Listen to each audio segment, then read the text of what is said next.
Hi, I'm Mark Robson from Kōtare Models, and you are listening to Beyond the Box Art.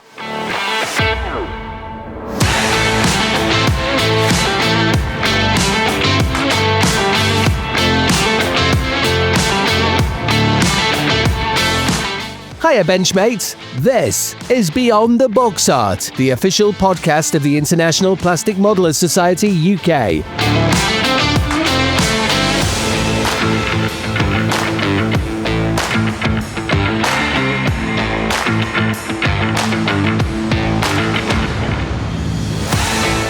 Please welcome your host, Paul Pendleton-Brown, and joining him this episode are Mike Baldwin, Dan Brazil, Luke Flynn, James Nevitt, and Paul Wong. And we are joined this episode by Martin Drayton from Emdee Scale Models and Mark Robson from New Zealand.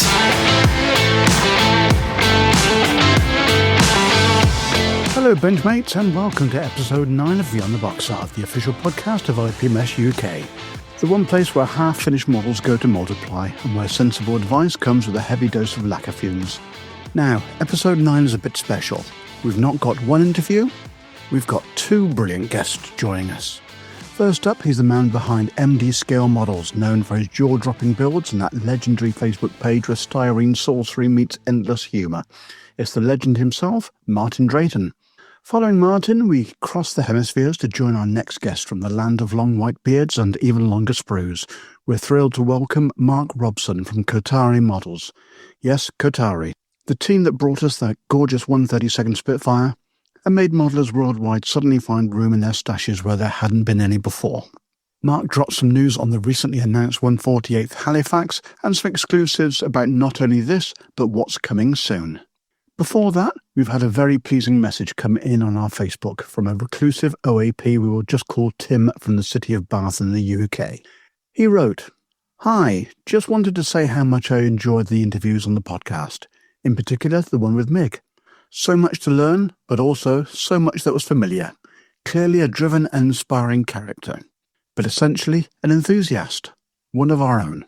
I was especially intrigued by his defence of the new technologies and the responses from your colleagues, as we saw the first full-colour 3D prints demonstrated at the design studio nearly 10 years ago now. Of course it's developed and become more affordable in some fields, but it might be a little while yet before it's really in the hobby. But it will. See how, even in the last couple of years, 3D printing has become mainstream hobby, both as a business production tool replacing resin casting and a desktop hobby solution for the more dedicated and adventurous of our members. All I can say is I agree, Tim, and the proliferation of printers and the price point coming down, this is a side of the hobby that's going to just grow and grow, and we'll be keeping a very beady eye on. Oh, and a belated happy birthday, Tim. Hope you managed to download this episode whilst you're on your saga cruise. But for those that haven't listened to episode 8 yet, we learnt so much about Mig the person as well as the company. It's more than worth the effort to have a download and listen. Anyway, please don't leave it just to Tim to message us. Feel free to email us on info@beyondtheboxart.com or send us a DM, and we can hopefully discuss points raised by our benchmates in the future. Right, everyone. Joined this episode by Wongy. Hello, you missed me. Who? Boulders. Hello, everybody. Dan. Hi, everyone. I slept past the bouncers again. And Luke. Hello. So grab a brew, clear some space on the bench, or at least push the sprue aside so you've got room for Wongy's biscuits, and join us as we talk shop, share stories, and celebrate the joy of plastic modelling with two fantastic guests. This is Beyond the Box Art, and episode 9 starts now.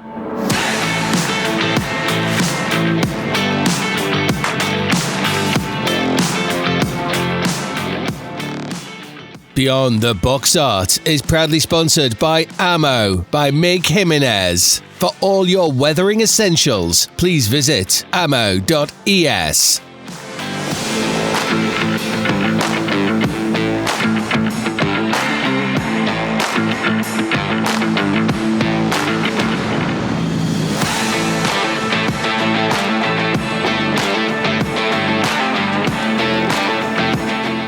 Please support veterans, service personnel and blue light services through scale modelling therapy. Visit modelsforheroes.org.uk where plastic, paint and purpose come together.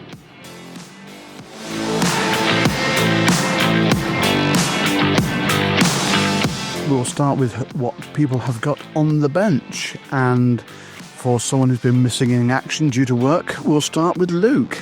Yes, my apologies about that. The joy of work, I guess. But so I finished off my 272nd Edward Miggs on, I believe, Thursday. The video went up on Friday, so if you haven't watched that, maybe go over onto YouTube.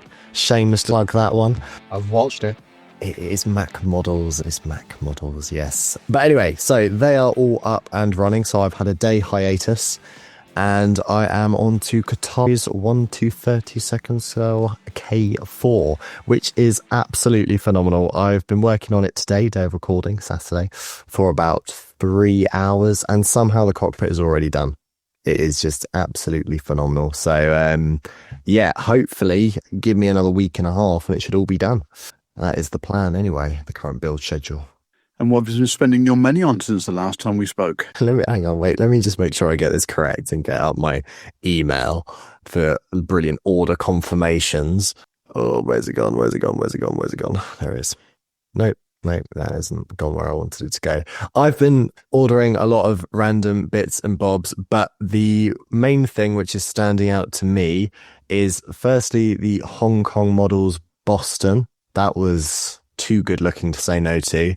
And quite recently, have any of you seen the Daz Work Messerschmitt P1101? Yes. With the whole engines out and all that stuff. That is the coolest looking thing ever. So I've also picked that up. I haven't got it in the stash yet, but it is en route. So that is all that matters. If that's all that you've been spending your cash on, we shall move on to the next person, Wongy. Oh, hello. As you probably guessed, I wasn't on the last couple of episodes.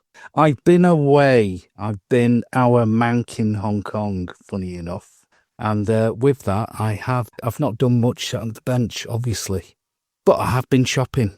Well, there's an idea. So I did a trawl round, I would say, most of the model shops in Hong Kong. And lo and behold, I spent money. But not a lot of it. That's because your wife was with you. Yeah. And, you guys have seen that she's not best pleased. Oh. But not to worry. But I did say every kit I bought there was far cheaper than back here in good old Blighty. And she believed you. She did. And funny enough, I have examples of these things, including kits which I've never heard of, but they were too cheap to walk away from. So I'll give you a couple of examples. So the first one which I looked at, and I've never seen these before, but I'll flash these up in front of you guys now, is 2 Hobby Boss kits, and these are ship kits, and they're in a scale of 1 to 1250. Yeah. Of the USS Harry Hill, or Harry W. Hill, and the USS Arthur W. Radford.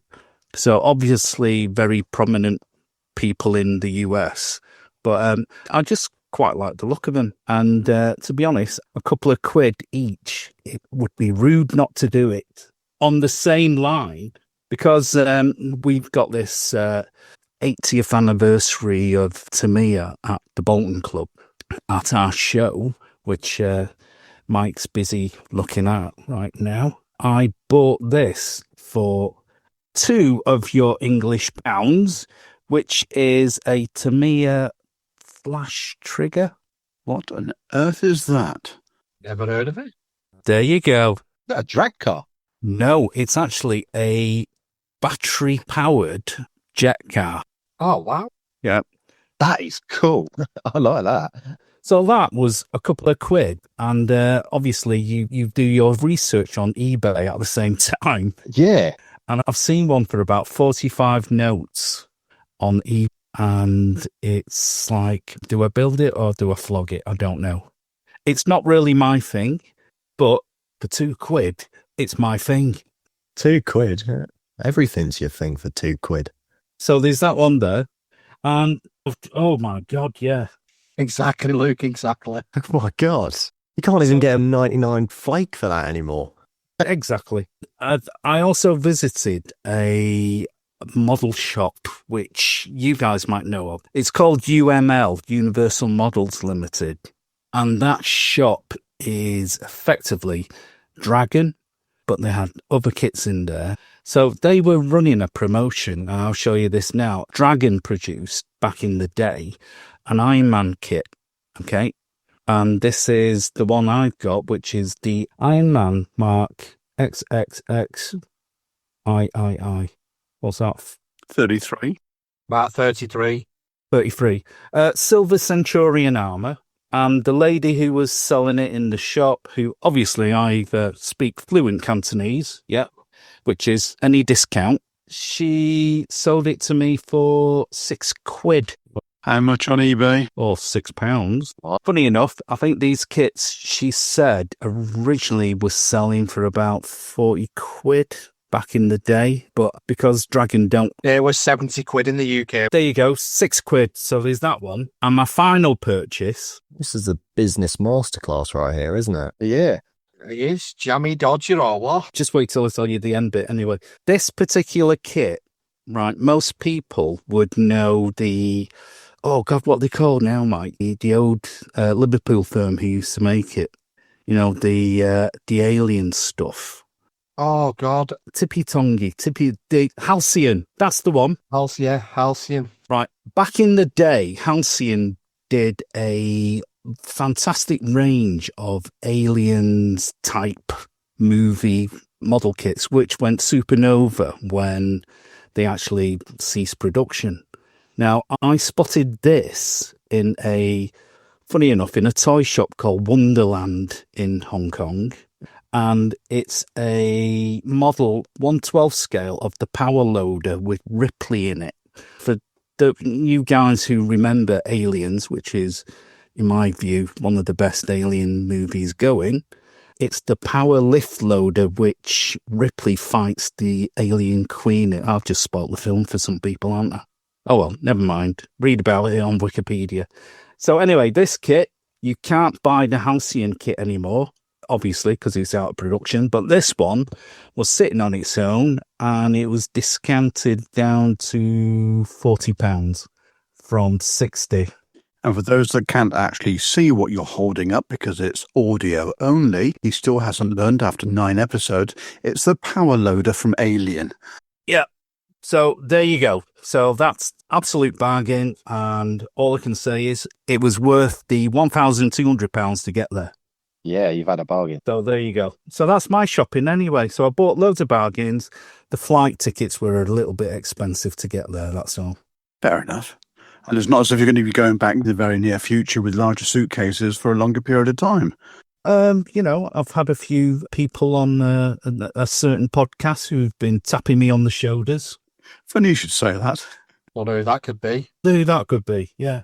Okay, Mike, what new model have you started since the last episode? I haven't started a new model. It's still continuing with the Mark E conversion. As those can see, I have managed to drill panels out on the bottom lower wing. I haven't done much this week because I go on holiday tomorrow. So I've cleared the bench and yeah, I'll be starting when I get back. So I'll be in sunny Bulgaria for a week, enjoy myself, and then come back and crack on with projects that need to be finished for Telford and the Bolton show for 2026. And again, for those that couldn't actually see what he was holding up, that was an E-wing conversion for a Spitfire in 24 scale that he's working on at the moment. In 24 scale. Okay then, so moving on then, Dan, what have you got on your bench at the moment? 3 projects at the moment, because obviously I can only airbrush at the weekends, so I have to strategically plan building and masking and stuff like that. So the Revel Camel Trophy Land Rover project, I've built all the chassis and the axles, and that's all been painted. The floor pan, the seats, the dash, the sort of internal parts of it, that's all done and weathered, painted and weathered. And the figure that is going to go in there, I've had to adapt him. He's from the, I think it's Master Box, 1/24 scale miniature figure. I've had to adapt him. I think I'm going to have to cut his feet off to get it to fit, unfortunately. But you shouldn't see it because the footwells in the Land Rover are so small anyway. So yeah, that's that. The B17 masked off and all of the olive drab anti-glare parts on it because it's a natural metal finish because it's a late G, and the rear fuselage because it's the Little Miss Mischief boxing of it. So obviously the rear fuselage part was actually from an F, which was painted in on olive drab. Little Miss Mischief was actually made up of 13 parts from 13 different B-17s. Wow. Yeah, so it's The real thing.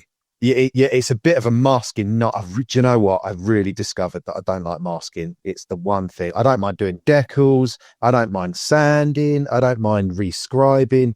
But masking, I just think, oh, God, I can't wait to get this done. And anyway, I've chosen something that needs loads of masking. So, yeah, that's fun. And last night and this morning, the little 148 M5 Stuart from Tamiya, that was built and done. I've built it and ready to go. So that's ready for painting. They're just built so lovely. They really are. They're absolutely beautiful things. Ooh. Yeah, so that's that for projects. And purchase wise, I'll be honest with you, I think I need to have a bit of a run up now to Telford. So I'm gonna have to take it easy a little bit because I've got quite a few things on the list now for Telford. But purchase wise, I bought some of the little cotton swabs from Tamiya. Big purchase. Ooh. That go to a really sharp point, and I find that they're great for decals, for pushing the decal if you need to push and get a decal to conform, because obviously sometimes a cocktail stick is a bit rough and you're at risk of ripping the decal if you've got solution on it. So these are a bit softer, and actually they're really good for cleaning out airbrush little nooks and crannies as well. And I had to invest in a new pair of curved tweezers because I dropped mine and the point of them deformed so badly that I couldn't really get it back.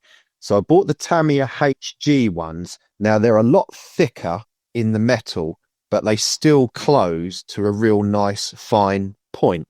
And I think because they're a heavier grade, it should stop them from deforming so much, if you know what I mean. Yeah, don't throw them on the floor. If HG means high grade or heavy grade, I don't know, but because I do a few different types. But yeah, those were my recent purchases, and yeah, that's it for me. Out of interest, how much did the Tamiya cotton buds cost? I'm just trying to see who's been the better businessman here. I'll be honest with you, Luke, I can't quite remember because that was an eBay order. I think they were like £4 or something like that, and you get.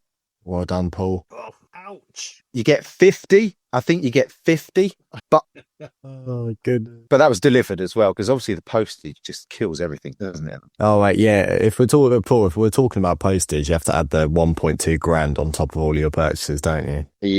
Yeah. Absolutely, yes. All I can say is it's quite strange, actually, because when I was shoving everything in, by the way, I had to leave some clothes out. So that's still in Hong Kong, and a pair of trainers. But when I shoved everything into this case and zipped it up and weighed it, it was only 17 kilos. Wow. And I had 23 kilos on the... Paul's looking at me now going, why don't you shove more heavy stuff in there? No, he's not. But did you manage to protect the stuff and stop it from sort of getting crushed, the boxes and whatnot? Funny enough, I bought some stuff for my son, which was, I don't even know what it is. I bought it's like these Japanese soft toy things from some manga cartoon. I don't know what it is. The wife just bought it, but I used them as, should we say, packaging. Yeah, so that worked. But also the trick I've got now, which I've got to a fine tee, which is double boxing the kits. So I would, the kit box, open it up and put it back on itself, and then try and stuff as much stuff in there, including stuff for a certain brownie, into the box, which fitted, which was great. Yeah. And then just try to sort of stack it in a certain way. I'm going to get done at customs next time, I can tell. I'm giving all the secrets away. Yeah, you'll have to cut this out, Brownie. Yeah. Yeah, they're just going to pull up this audio segment and be like, explain yourself. Yeah, can you open this case? Is this all for you, Mr. Wong? Yes, it is. Post it, they can't track it. They don't know who it's gone from. Yeah. Oh, God. I know. But it was an experience walking around in the rain and the heat in just visiting these shops. But it's one where at some point in time, I'm going to write down all the experience and where to go. If you guys want to spend that much money on an airline ticket and go out there, at least I can point you out into which hobby shops to look at. When I fly into Australia and New Zealand next time, I'll stop off in Hong Kong for the first time. I've always wanted to do it, but yeah. Do it. All I can say is buy a bag while you're there. You'll fill it easy. It's one of those things where it's difficult to actually say, right, okay, this is what I want and I'm going to go here and buy it, because most of these shops it's almost like a find and rummage type shop where you might see stuff which is out of date. I mean, I looked up this Tamiya racing thing, this rocket car thing, and that was produced 20 odd years ago, but you can't get it now. That's the whole reason why the prices have shot right up. But if you look at the kits that are more sort of commonplace, you would struggle to see an Airfix kit over there because it's predominantly Chinese brands, Japanese brands. Tamiya, which is big over there, I actually went into their, what did they call it? The Tamiya Pla Factory or something? Factory, yeah. That's it. So I went in there, and some of you guys have seen the video I sent back over to you. My comment was, oh, they only sold to me here. Bit of a clue in the name. Was a bit. Yeah, I know. But everything seemed to be very RC orientated. And when I asked them about a couple of kits which Mike was after, they didn't have it. And when I actually, probed them, when you're going to get them in next, it's like, whenever they come. So, hey, that's customer service in Hong Kong. That's all I can say, It's relaxed. It's fine. It is. And Just for clarification, when you said RC, did you mean radio controlled or being RC? maybe both. There's a lot of RC around. Yes, indeed. Just to let you know, when you do buy kits in Hong Kong, in certain shops, they will open up the kit and count the sprues to make sure that you've actually got everything, which is great customer service. But in one of the shops, the young counter servers, she actually counted every part, which I thought, my wife's not pleased. You sub her out to build it for you, mate. Yeah, I know. So you're right. So she... Not pleased she's been there 45 minutes while she's counted 263 parts. No, hang on a second. Remember who it's for. It'd be 60 parts or less. Yeah, exactly. Or less. Correct. Yeah. So it's a quick count, obviously. But when you buy a kit generally in Hong Kong, if there's bits wrong with it, it's, well, you bought the kit, that's it. So I've got your money. Fair enough. But yeah, so there you go. That's Hong Kong for you. What an experience. For me, on my bench, I have got the Musaru Cup. I've got the Toyota 86 in pieces. I've actually started on it. So those of you on the pods wondering what's going on, yes, work has started. I've also been looking at the aftermarket, what's available. And I must admit, I had absolutely no idea where to look for vehicle components, etc. But I find a few places. There's a dedicated model company in Gloucester called Hero Boy, and they are absolutely fantastic what they've got available for Hero Boy, yeah.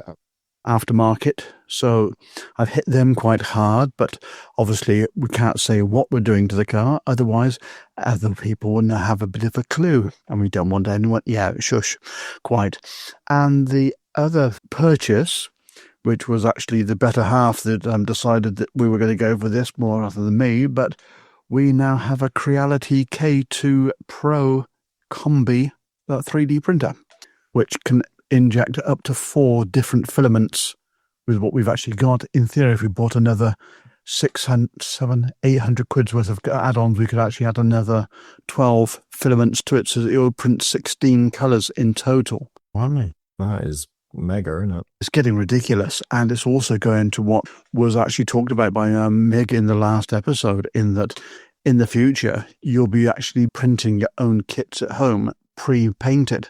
But, whether everything will be done online rather than actually doing it by hand. But I think that's... I don't know.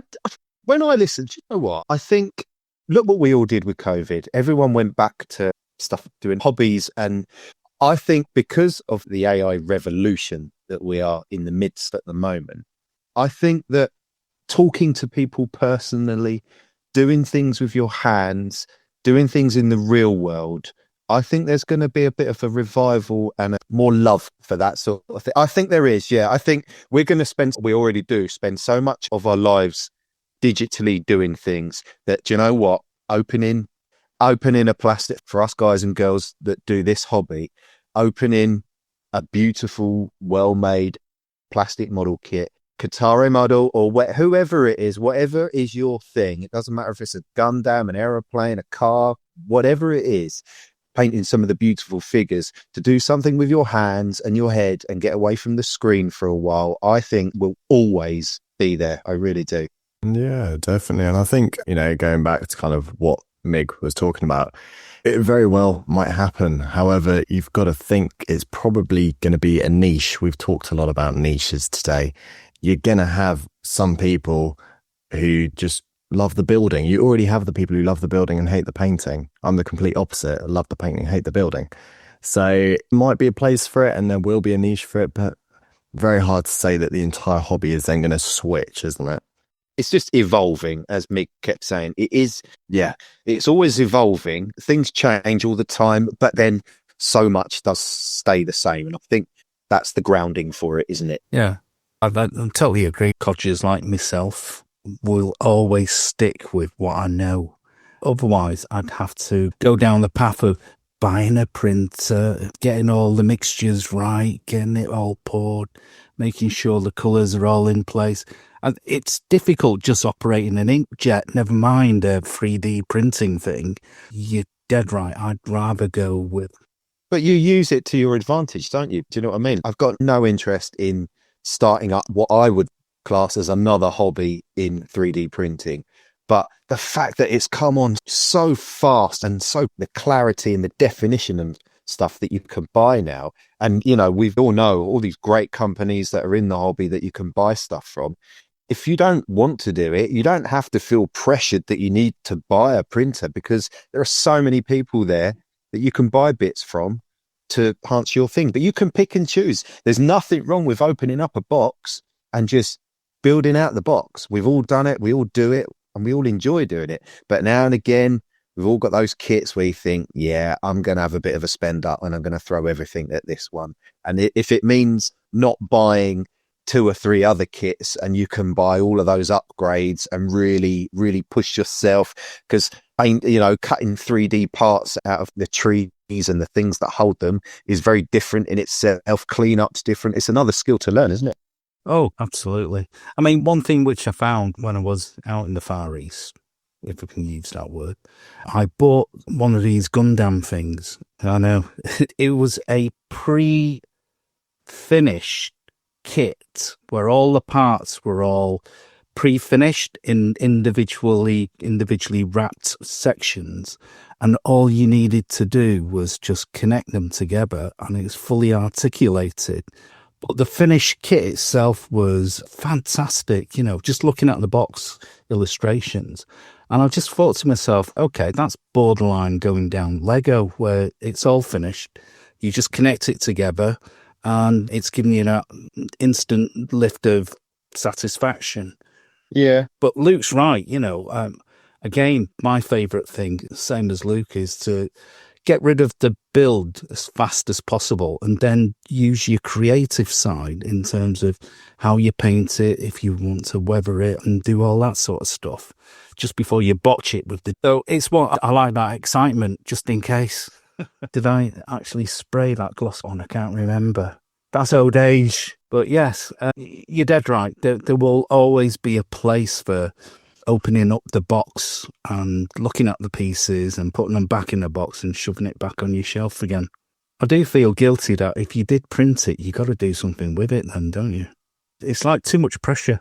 Also, printers create a hell of amount of waste as well, in my opinion. I mean, let me just grab my little So I've got a bamboo lab, if anyone knows, and it just creates like these huge, I don't know if you can see that, but it just poops out loads of filament which you can't use. It's like, that feels a bit wasteful. You can't make sprue goo out of that, can you? Yeah, nuggets. No, because they flip it and they're like these weird little poos. Yeah. Well, I mean, it's quite funny to watch it and just laugh and say, my 3D printer's pooping.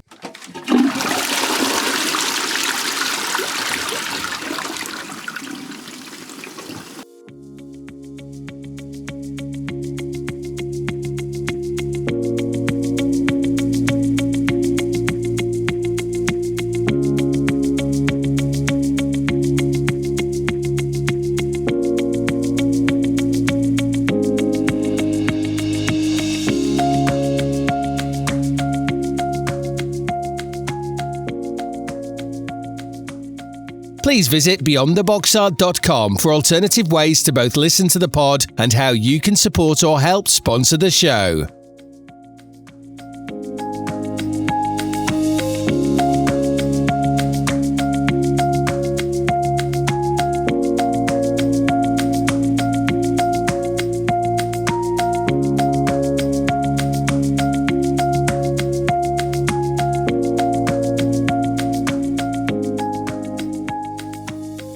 Think you've heard it all? Think again. Follow Beyond the Box Art on the socials for updates that breaks the boundaries, bends rules, and redefines the ordinary.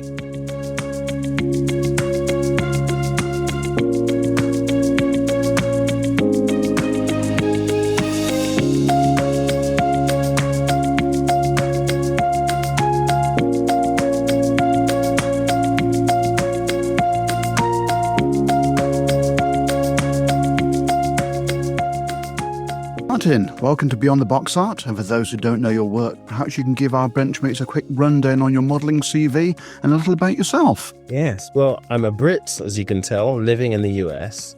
I started modelling like most people with their dads, and my dad was from Trinidad, and he had no modelling background, but he was an engineer, so he was really quite interested in it. And between us, we started off, he bought me a Frog Spitfire, a classic kit in 1/72nd. Been to Telford many a time to get these vintage classics. The vintage ones. Definitely a vintage classic. And then we made the massive leap to the Airfix 124 scale ME109. Blimey. Then after that, I just carried on and was building 90% aircraft, I would say. A couple of odd little ships and a couple of tanks, but it was all aircraft. And I was in the Air Cadets at the time, so I was getting a feed of, actually being around aircraft, which was great. And then, all the usual distractions took over and I stopped modeling. And it wasn't until 2020 when COVID hit, because my wife was high risk, the people that I worked for, which was Delta Airlines, they gave us the option of staying home and collecting unemployment, and they would hold our jobs for us. So I did that. But I didn't have a lot to do at home, and I had a few kits that I had bought maybe 4 or 5 years ago, 4 or 5 years before, and they were just sitting in a closet. And I decided to get them out. I started building those, enjoyed it. My wife then bought me a tank, the really old Tamiya Panther, and I built that and enjoyed it, but it looked odd just sitting on a table. So I Googled how to build dioramas, and it was mostly YouTube that I learned from. Just all the classic people like Night Shift and a bunch of English guys, actually, because it was nice to actually have instructions in English. And I learned quite a lot and just started trying stuff. The other thing was that I started looking at lots of different, not just genres, but completely different areas of modeling, like some of the miniature painters, the shipbuilders, the train guys, because I had no point of reference. I had no start point. So I was just taking information from wherever I could. And I think that really helped me progress quickly. Okay. Now, back at work, I'm a flight attendant and a snowboard instructor.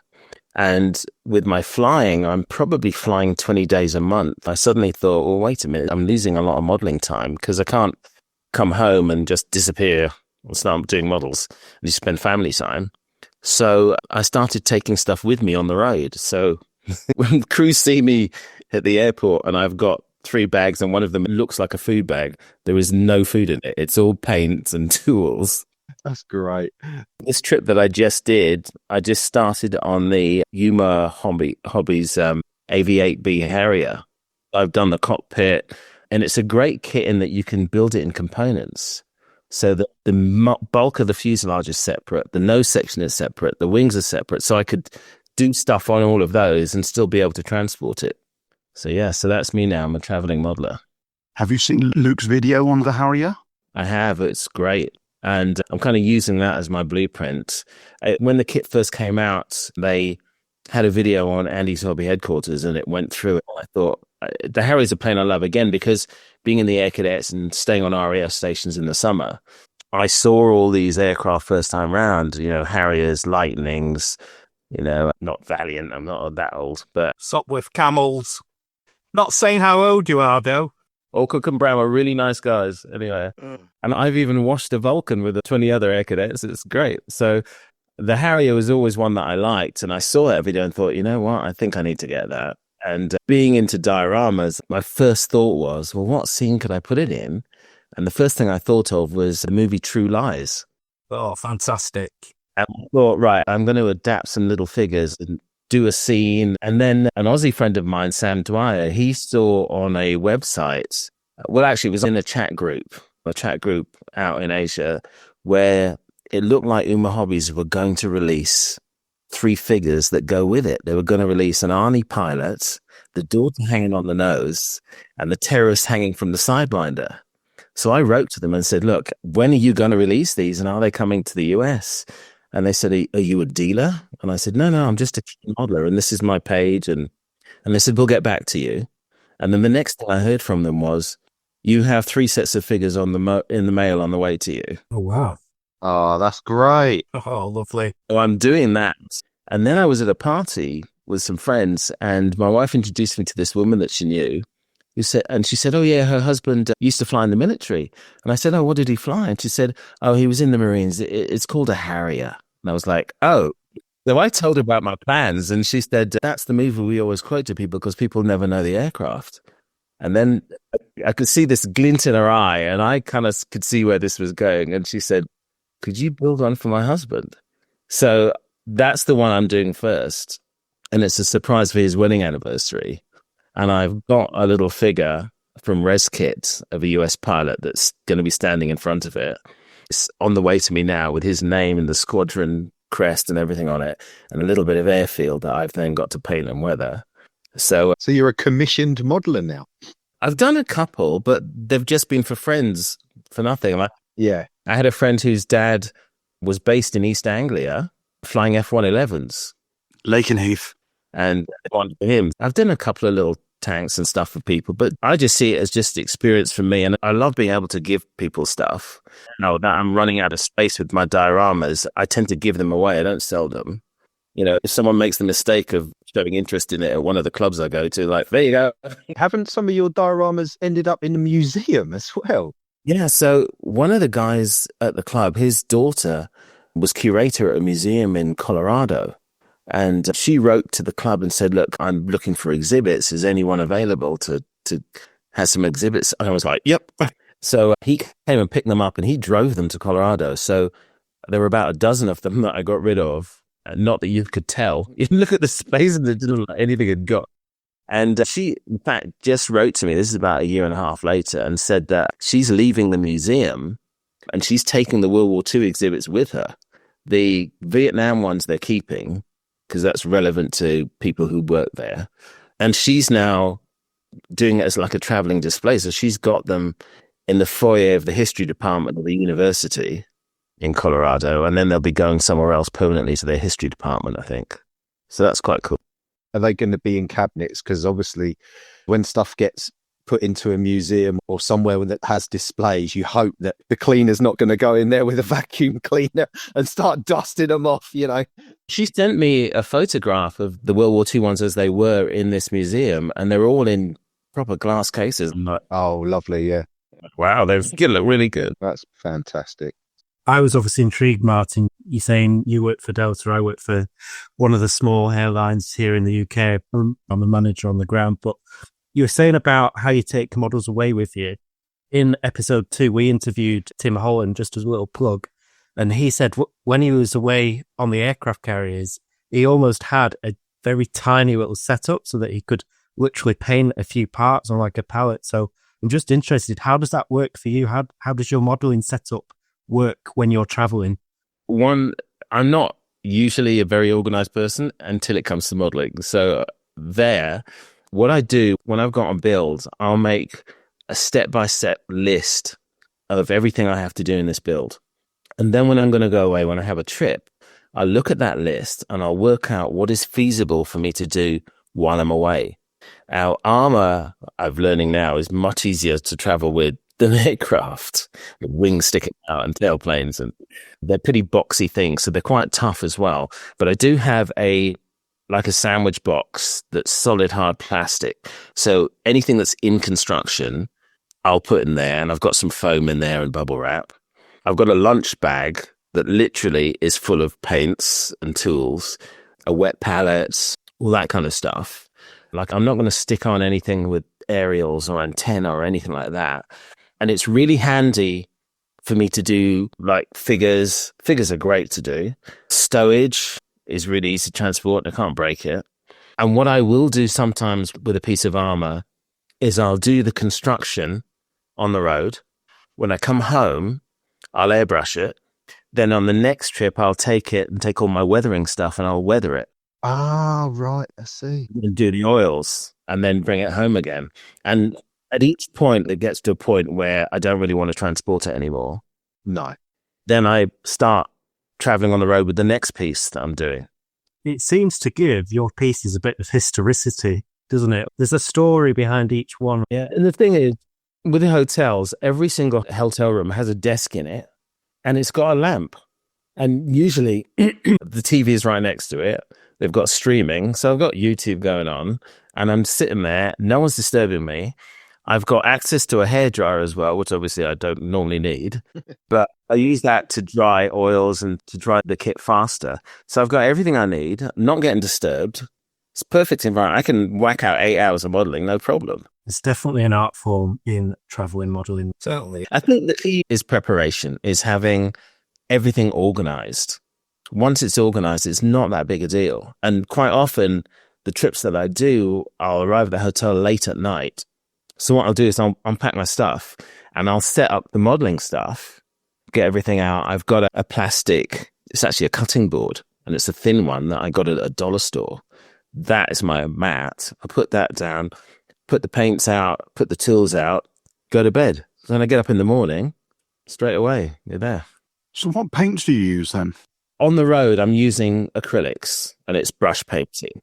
Any airbrushing, I'll do that at home. And I use lacquers at home. Any particular brand is your favourite?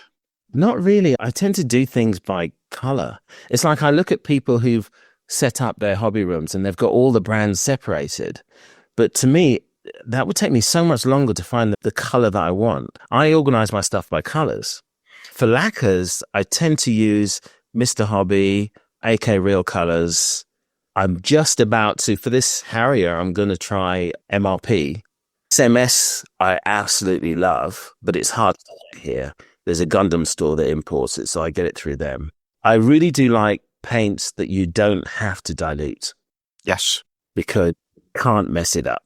And it's going to come out as the manufacturer intended. And like I said, with SMS, that's been great. And I started on that by accident. Someone had some, and for whatever reason, they didn't want it, didn't get on with it. And they gave it to me, and I was like, this is good.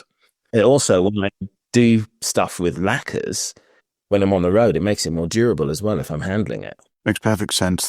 I'm using MRP lacquers primarily, but they've also now just brought out a range of acrylic as well. Yeah. And the advantage of the MRP acrylic is it colour matches into the lacquer perfectly. Oh, does it? Where a lot of the lacquers and the acrylics don't actually match when you actually go from the same manufacturer. With the MRP, it does. Oh, right. Yes. So it's a really useful little tip. But obviously our sponsor, Ammo, don't do it, so we don't have a problem there. For brush painting, I use Ammo, I use AK, I know I shouldn't, apparently. I use Tamiya as well. I use Retarder. And people suddenly see people saying, "Oh, don't use Tammy for brush painting." And I'm like, why? I'm having a good time with it. It's working. If you can get it to work and you can get it to do what you need, there's no real rule. Tamiya paint brushes fine if you just don't touch it. Yeah.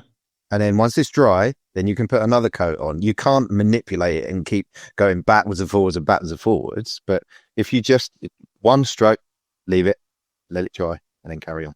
No, it's a good tip, though. And I'm a big believer in the wet palette as well. That makes a big difference, I think. Question is, have you got a Gucci wet palette or have you got a homemade one? It's kind of both. I actually bought one because, again, being new at the beginning, it was like, oh, wet palette, right, I better get one of those. And I got one, and it's, the normal flat-shaped plastic lid, and it came with some sheets. But once those sheets were gone, and then I saw how much sheets were, I was like, not doing that. So I put some washing up sponges, and I sliced them up, laid them in the bottom of it, and then I got the waxless oven paper. Yeah, that's it. And it works. Go to Costco's. Branches of the hobby. I use a lot of stuff that is not model specific. Some tools and, bits and pieces like making a wet palette and stuff like that. We have a range of stores here, hobby stores called Michael's. And when I was first doing dioramas, I was getting some stuff from there. They had little packets, for example, they had little packets of lichens and stuff, and they might be $7 or $8. Well, if I walk across the store to the section where they do hanging baskets and all the bits and pieces for that, the same stuff was over there for $5 in a bag 5 times the size. It's not scale modeling or hobby related. And so, stuff like that is, you can save a lot of money. Yeah. And when you look at some of the things that are sold for modelers, they've basically done the same thing. They just rebranded it. And put the price up. Yeah, I mean, sometimes you're paying for the convenience of it being potted and sized and all the rest of it. Well, just keep an eye out for my brand new Modeller's Digestives and other chocolate biscuits, which I'll be selling on the Wongi brand. Oh, dear. Make sure you tell the boys that just making conversation about that. Oh, God, yeah. It's one of those things where a bit like you, Martin, I did a stint where I had to stay in a lot of hotel rooms in terms of work. And when you start having a cup of tea and you build a couple of things and you've eaten your way through the biscuits already before you even know what's going on. Essentially. Absolutely. Martin, you juggle content creation, building and community engagement. Which of these gives you the most satisfaction? That's a good question. I started my own modeling page on Facebook because I didn't want to be boring my regular friends with this strange hobby that I was now doing. And that's purely the reason I started that. 4 years of that, I've now got 25,000 followers on it. And I love talking to the people who follow my modeling because I'm still amazed that anyone's interested. But I'm getting people who are writing and asking for advice. They've got questions about how I did stuff. And my background has had a lot of teaching in it over the years. I'm a snowboard instructor and trainer. I train instructors as one of my jobs. So many jobs I've done in the past have involved a teaching element. So I really enjoy sharing knowledge. And I think knowledge is to be shared. So I do really enjoy that engagement. And I've got people who I would consider friends now from all over the world who I haven't met and maybe will never meet. It's like this thing of ours sort of hobby, isn't it? Yeah. And, outside, you probably don't discuss it with anyone else, but in our own sort of world, yeah, you know who all the names are and you follow all these people and it's so engaging. It's fantastic. It must be so rewarding to do. And it's funny because 2 days ago, I was flying across the country to Boston and I was chatting with the pilot, and I always ask them if their background is civilian or military. And this guy said, "Oh, military." I said, "What did you fly?" And he reeled off a list of aircraft, including the U-2, the spy plane. Oh, wow. And I said, "I know a guy who used to fly the U-2. And he said, "Well, what was his name?" Now, what are the odds? But it's a very specific aircraft. And I told him the guy's name. I said, "Oh, his name's Will. His last name begins with S." And he goes, "Will Skeeters." And I said, "Yeah, that's him." Blimey. He said, well, how do you know him? And I said, we do this scale modeling. And he went, I'm a modeler. And we knew about 4 or 5 of the same people. And we're showing each other photos from our phones of stuff we built. It's amazing what sticking bits of plastic together and painting it can do for people, isn't it? Absolutely. And the job that I do, working with the public on aircraft, you need something at the end of the day just to take you away from all of that. And it does that for me. And it's calming. It's serene. It's something I can do that just blocks out the rest of the world and anything else going on. You can just get lost in it. And I realized that I didn't have a creative outlet in my life. And that's given me that back. It's been great. And you can take it with you to work. Exactly. Scale modelling is full of trends these days, from weathering to 3D printing. Which current trend excites you the most, and which one also makes you quietly roll your eyes? On a positive side, there are 2 that really excite me. 3D printing is revolutionizing the hobby. And I'm just amazed at some of the stuff and some of the quality of things that are being produced now, and the level of detail that we can now get on parts that have a 3D shape to them rather than 2D, like replacing photo etch, that kind of thing. I think the only limit with 3D is our imagination. And for me as a diorama person, just the fact that you can now make figures that you really want. You can adapt positions, body positions, expressions, all that stuff. I have some 3D printed figures that are they're mind-blowing. They paint themselves. The other thing that I really enjoy, and it's my favorite part, is the painting and weathering. I think the weathering, because when I was making kits as a kid, just so that the paint didn't wear off, I used to build them, gloss them, so that when I was playing with them, the paints wouldn't come off. So they were just all super glossy. I mean, they'd be stick a gloss varnish on the end of it. But so weathering, when I started back 5 years ago, was completely new to me. I just love making stuff look like it was there, it's been used, it's been beaten, abused. And to me, it's a more realistic way to present a model. Now, you can take it a lot further. People like Adam Wilder, his stuff, people look at it and go, no, it's way too extreme, way too extreme. I absolutely love it. I love the stuff he does. And I love that you can do something like a Luft 46 aircraft or a paper Panzer or American tanks that never saw service. And you can do what if stuff, do whatever you want. There's a guy on one of the Facebook pages where they do, Chris Becker started this flying aircraft in scale page. And one of the guys there did an F-14 as if it had had years of service in the Fleet Air Arm. And it's gorgeous. Really, really cool. Stuff like that I love. I love the what if aspect as well. You know, I'm about to do another aircraft, an F-18 as a CF-18E, as if the Canadians hadn't had an argument with Boeing and they hadn't bought the F-18, laughing, and not gone for the F-35 and just gone for the F-18E for a few more years. So I'm doing it that because it means I can weather the crap out of it too. As for stuff to roll your eyes at, I'm trying to think, because this hobby is great because it's different things to different people. Some people roll their eyes at how much weathering I might do. Other people might roll their eyes at, models being built look like they've just rolled out the factory. I don't think there's anything I really roll my eyes at. It's maybe the only thing would be, like I said, products that are produced by companies that cost quite a lot, and you could go down to your local, hardware store and get that for a fraction of the cost. Yeah. Unnecessary. I think I'm with you on that one, because most people know I tend to live most of my life down at West Horton DIY and pick up their stuff, especially the fillers, because you can use them in dioramas all over the show.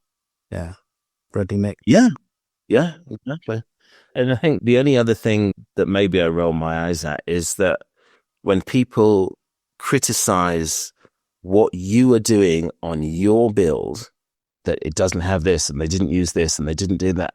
All right, fine. For you, that's important. But for the person building it, maybe it isn't. And they're just enjoying what they're doing. They're having fun. If they want to stick another part on that wasn't really on there, fine. Unless you're going for accuracy in a competition, it's a different matter. But why is it any skin off anyone else's nose? Is your interpretation of what you're building, it's almost like an artist with an old master actually looking on his oils, etc., and there may not have been a Haywain in the middle of that Ford, but I'll put one in. It looks good. Like looking at a Picasso and going, there isn't an ear there. There's not two ears on the same side. Oh. Yeah, exactly. Yeah. No, thanks for that, Martin. So, Martin, do you have one? And if you do, what have you got that's hiding there? I build pretty quickly. It's always been my thing, and that's from a kid. And I haven't slowed down as an adult. And I build stuff that I am passionate about, that I'm really into. I haven't ever built anything where I'm halfway through thinking, I really don't want to do this. So I don't have a shelf of doom. I started off just doing one kit at a time. And with the traveling and getting to a point where I couldn't transport something anymore, that had to change. So I would go 2 kits, maybe 3 kits.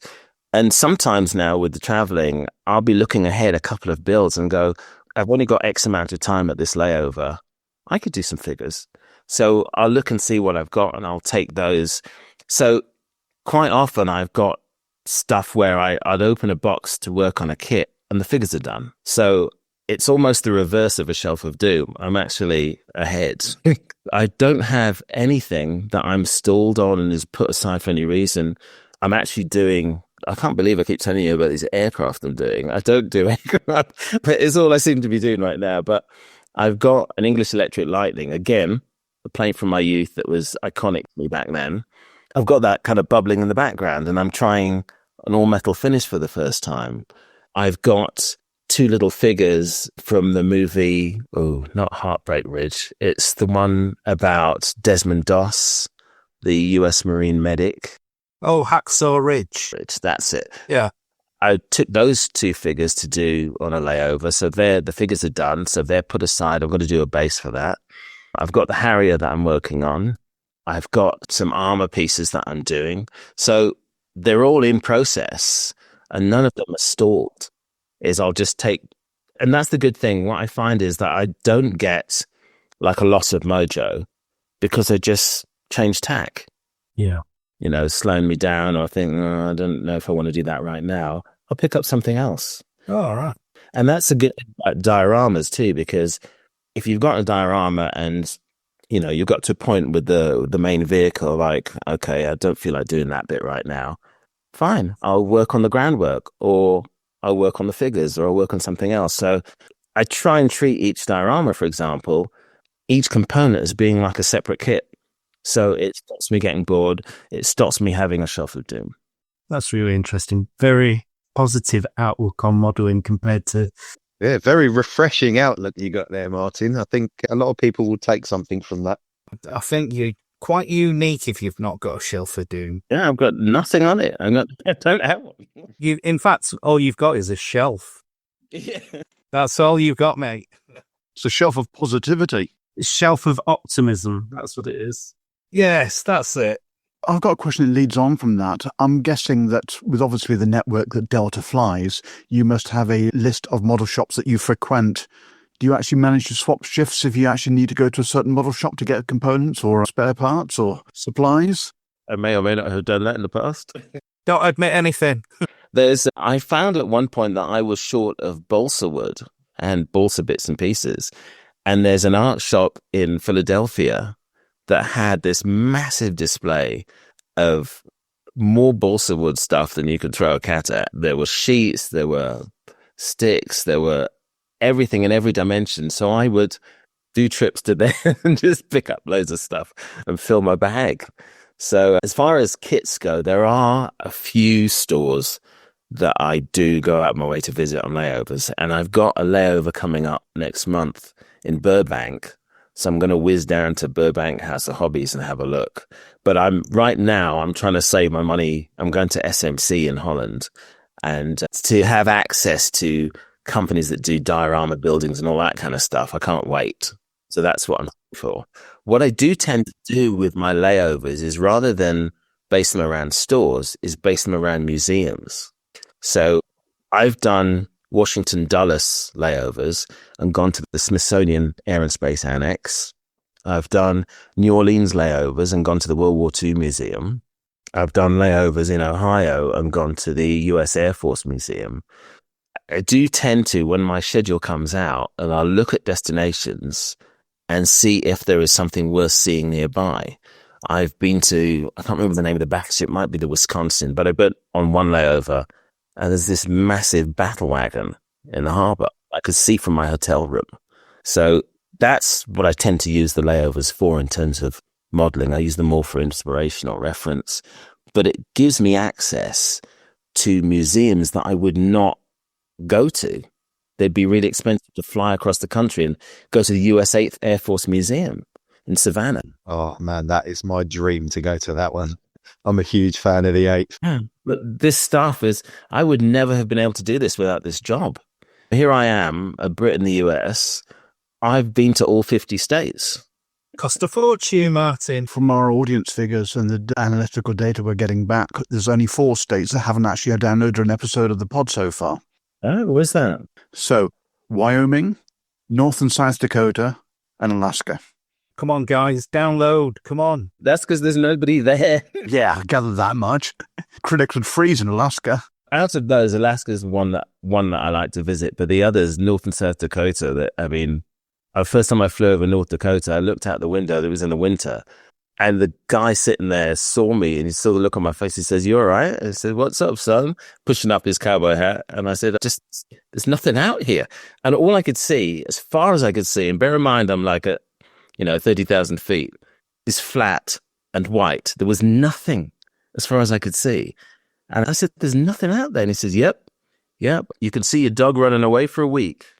And then he said, "And we've got a pretty girl behind every tree." And I said, "All right." Oh, dear. Okay, Dan.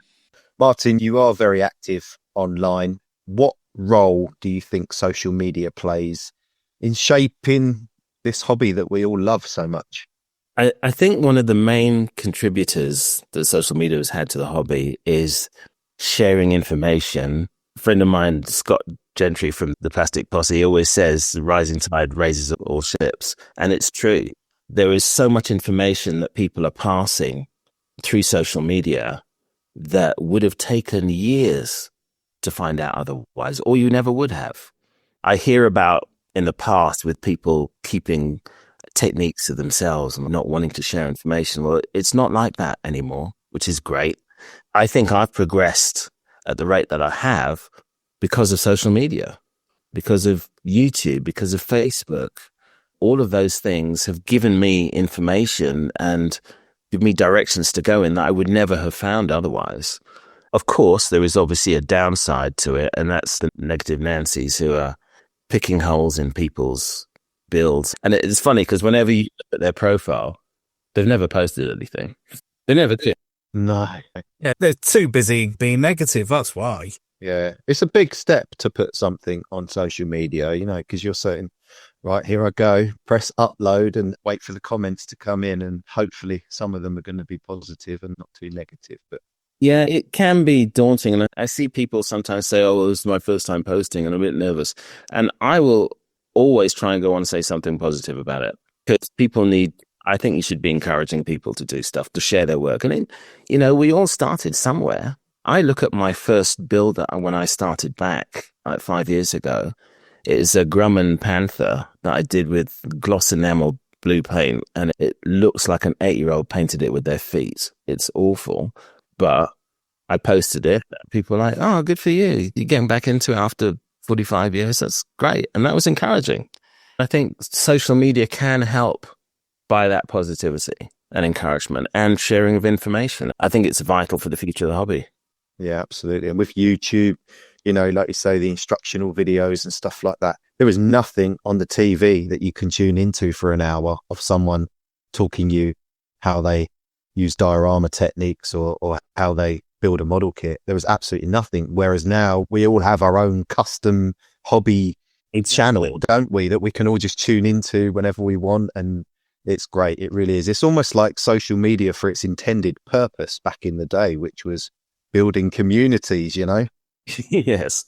With something like YouTube, when I have the idea of a kit that I want to do or a diorama I want to do, and I'm thinking of buying a kit, I can go onto YouTube and I see reviews of all the options and the pitfalls, and see whether that kit is worth me getting. It's invaluable for that. I hear people complaining about kits and how bad this kit, I'm halfway through it and I can't do it. And I'm like, I don't get into that situation because I do research beforehand. I find out if it's worth having. Why would I buy something that's going to stress me, that's not going to work if the information's out there? Yeah. But on the flip side to that, you can, if there is a kit of a subject that you know is no one else does, and that's your only option, at least you're getting a bit of a run up to it and you know what you're letting yourself in for, rather than going in cold, just buying it and thinking, well, this was a waste of money, because there's nothing worse than wasting money in this hobby, is there? You're right. Yeah. What are your key tips that you can give for painting figures? Because most of the figures I've tended to do myself, I've got really big, scary eyes on them. Yeah, I'm not a figure expert. I'm learning as I go as well. So there are a lot of videos on YouTube from some excellent figure painters to help you out. What I tend to do is I will generally start with the face first. And I know if the face is going okay, I can do the rest. But what I would have tended to do is, using my wet palette, I've got 3 shades of flesh to use. So I'll have those 3. I'll have a darker base one, I'll have a main mid one, and I'll have a highlight one. And what I will do is put down a base layer on the face, and then I will mix the next 2 colors together, that base color and the main color, and start to paint less and less of the face. And then I will mix the middle color with the highlight color. And again, so you're from the original face, you're painting highlighted areas and then making those highlighted areas smaller and smaller. Now, the eyes are a problem. And if you have to think about it, if you see another person who's 10 feet away, can you actually see the whites of their eyes or not? No, you can't. And so why paint them? Yeah. And that's why, because I've got plenty of googly-eyed. Hang on, Martin, are you saying you don't paint the eyes? No, not always. Oh, right, okay. If I am going to paint the eyes, I'll paint them before I start doing the flesh. Right. I'll do like a white line across. No, I'm squinting now. So I get closer. And just another little black line. So just small black lines, and then painting the flesh around, make that area smaller and smaller. I would try that. And that, again, is just stuff that I've learned from YouTube. There's a guy, Gavin Storer, a British guy who does incredible figures. I wrote to him way back, and he gave me so much information and advice on what to do, because his figures are just mind-blowing.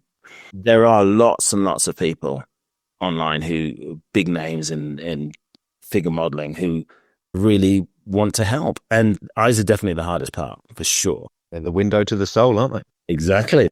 Absolutely. And it's funny, isn't it? It's the smallest item on the figure, and yet it makes or breaks the figure painting, doesn't it? Yeah. Then they'll usually look to the right or to the left. Then they'll look at another element, and then they'll look back again at the eyes in the diorama, because it creates that human emotion and that human connection with the diorama, doesn't it, straight away? And then you start to look for other elements in it, but you always go back to the eyes. And another good thing I was told was, when you're painting the eyes, don't always make them looking straight forward. Have them looking off at an angle, because it's actually easier to do. And then you start having a little bit more white in there. They'll look very surprised. I know. So, Martin, you've obviously, scale-wise, you're mainly 1/35th, but this bust that you're doing, that's a real jump, isn't it? Yeah, it's massive. How are you finding that? I mean, with the eyes and the face, and you're doing tattoos on it, for God's sake. The big cheat. She's got her eyes closed. Ah, right, of course. So that was that was a win. I just happened, just browsing on the internet, I came across, and it just really struck me. And I thought, that looks so cool. I want to paint that. And I got a friend to 3D print it. I bought the STL from the company who do it and started painting it. I'm learning a lot about figure painting by doing something that big, just working on the skin tones. And like you said, the tattoos, it was almost a shelf of doom, but I had decided that I was going to do it for SMC, so I have to get it done.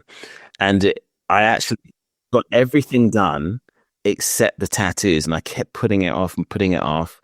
I got a friend who has a Cricut cutter I found a tattoo I liked, and I got him to cut out just the outline. It was going to be a skull with a snake going around it. And he did that for me. I sprayed the background and I was going to hand paint it. And again, it looked terrible. So I put flesh over it and I thought, right, I'm just going to have to man up and paint this thing. So on the one arm, I did tribal tattoos that I copied from a photograph. I drew it in pencil first and then got a fine paintbrush and painted it. And it came out okay. Obviously very dark, because reading, again, going onto YouTube and seeing how people suggested doing tattoos, they said either mix the flesh color with each of the colors you're using, or do a filter over the top. And I went for the latter because I've done that with armor. So I was okay with that technique. And so I did it and then made a flesh wash and it faded it into the skin. I thought, okay, that's one arm. And I was showing my wife designs and she said, yeah, if she's got a tribal tattoo on one arm, then she's going to have something not completely dissimilar on the other arm. And I said, no, that's a good point. So I found a skull that had some tribal stuff around it. And then I wanted to put some color in there as well, because that's one of the most striking things about people's tattoos. And I can see yours now. So I found some elements from other tattoos, leaves and flowers and things, and put something else in on top of the tribal stuff just to make it pop a bit. Yeah, it just amazes me how from what I've seen you do on it so far, you've actually done it like it looks under the skin, because I've never painted a tattoo on a figure before. And my instinct would be to do it in black or grey. But that glaze that you've got over the top actually makes it look so realistic. I've never seen that before. That's a real credit to you. And your first go at it as well. So the idea was that I'm going to finish that figure and then I'm going to decide whether I take that, or I've got another figure, which was the first full-size figure I've ever done, which is the ghoul character from Fallout. And that came out, I was really happy with how that came out, and it's done well in competitions here. It got a best figure in a show that I went to, and which I was astounded at. But it came out really how I'd imagined it. So if this cyber warrior doesn't work out looking really good, then I'm going to take the other one instead. But just before I go to SMC, one of the club meetings, Barry Beedinger, who's one of the guys from Small Subjects podcast, is an incredible figure painter. I will put both of them in front of Barry and say, which one should go? Touching on that competition thing, Martin, obviously you being in America, my impression is that the scale model shows over there are very competition driven for now. Attitudes seem to be changing. They keep mentioning about how we do things over here and saying, those guys in the UK, they just turn up, they put a load of tables out, they put on a big show and they just stand around and chat and look at everyone's models, and the competition is there if you want to get involved in it. Do you see that changing in America anytime soon with the shows that you've been to? I do. And I've been living here in the States for 25 years, and I've learned several things about Americans, competitions. There is always this thing of kids being taught right from the very beginning, be first, be number one. And there's that attitude that is very inherent in modeling and scale modeling here, which is why the 1, 2, 3 system has prevailed for so long. And like you say, people here have started to look at what else is happening worldwide and going, you know what, maybe this isn't the best way. And again, the figure guys figured it out, and they have their gold, silver, bronze, open system of judging.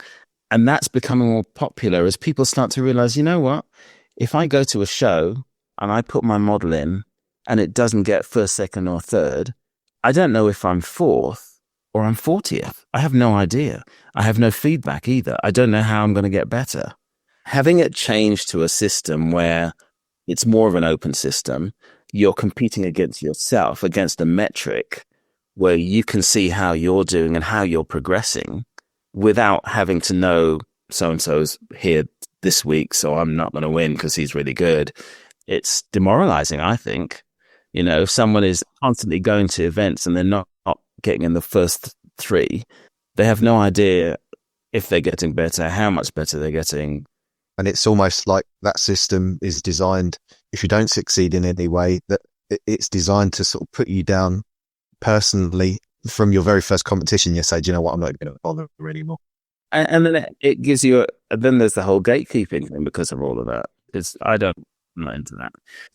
There was a show here that's this run of the second year, Rocky Mountain Hobby Expo, and that is trying to introduce more of an open system to our type of modeling.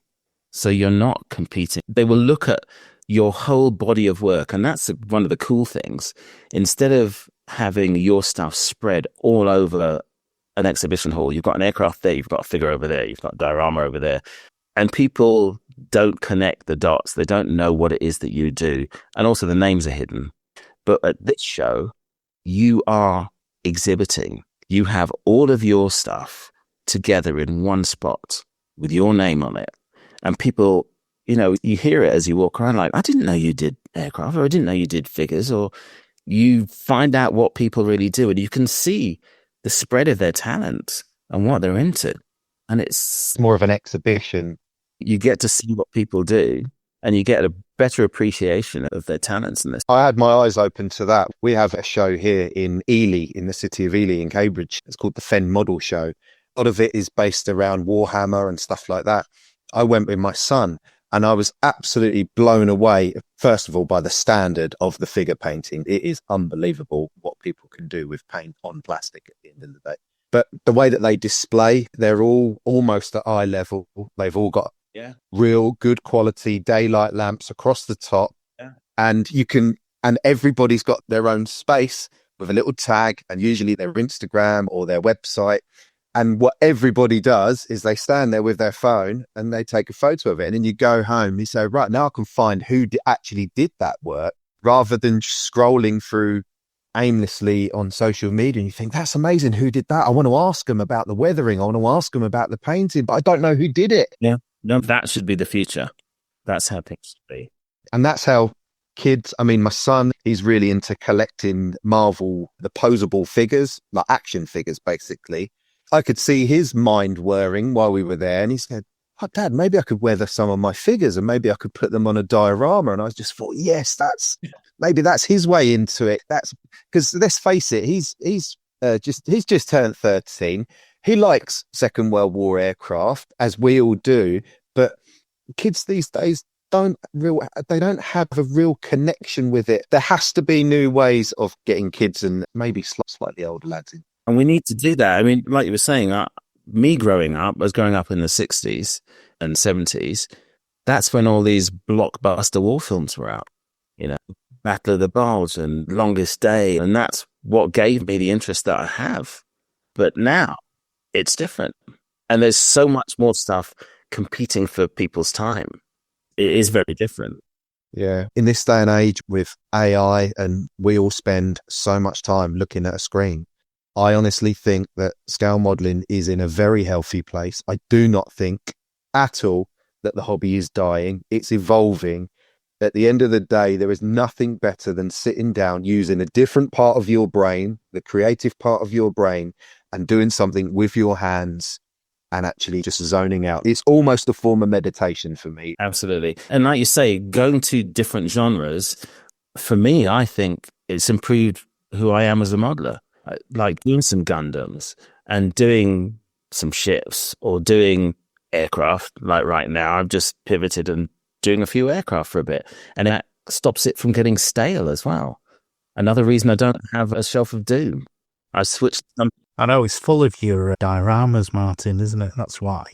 You just have that shelf. Yes. Do you find that by creating models of one genre, stopping and then starting a different genre, that helps you to go through, I don't know, learning new techniques as you're going through it? Absolutely. I look at now, so for example, this Harrier that I'm doing, I'm going to do the mottling technique. I'm going to do some black basing, and it's new. It's exciting. That's something I can do. And I've done a little bit of something similar with armor builds, with filters. So I'm using a skill I already have from something else, taking it to something newer to me, developing it more, and then I can take that back to my armor or whatever. So each of these things is I think is a stepping stone of skill learning. And they're all tools that I now have to use.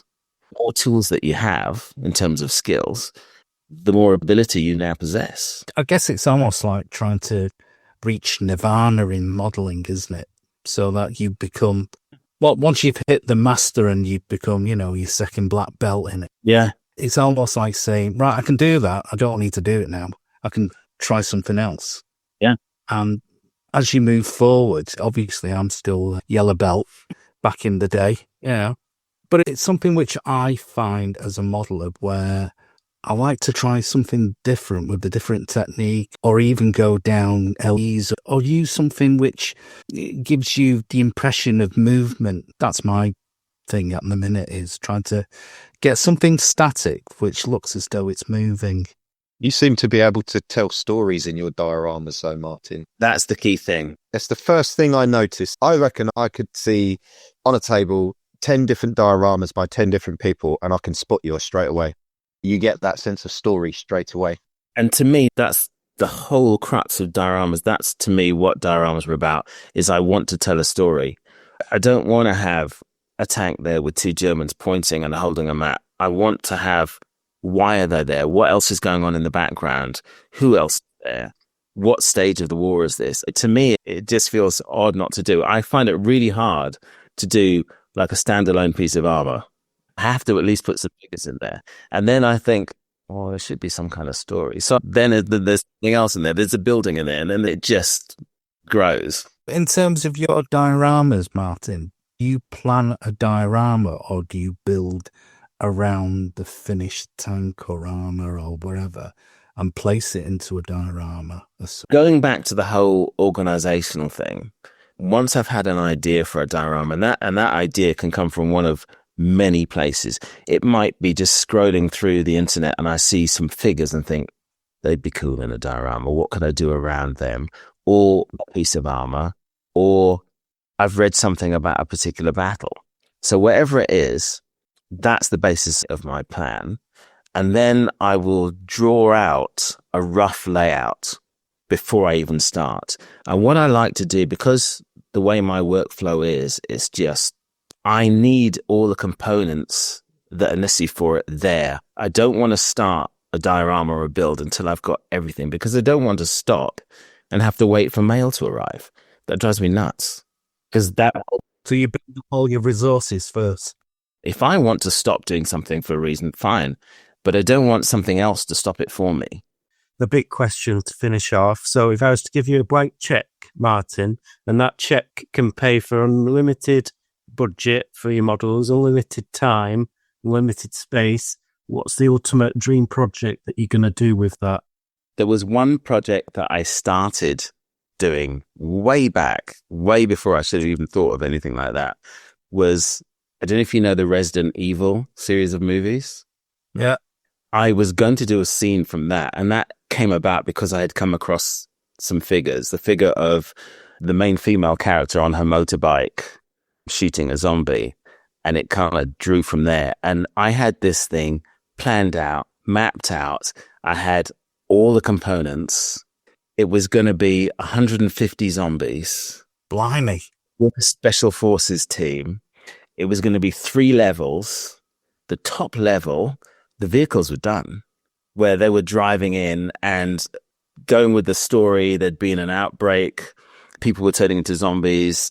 There was elevators. There was computer rooms. There was labs.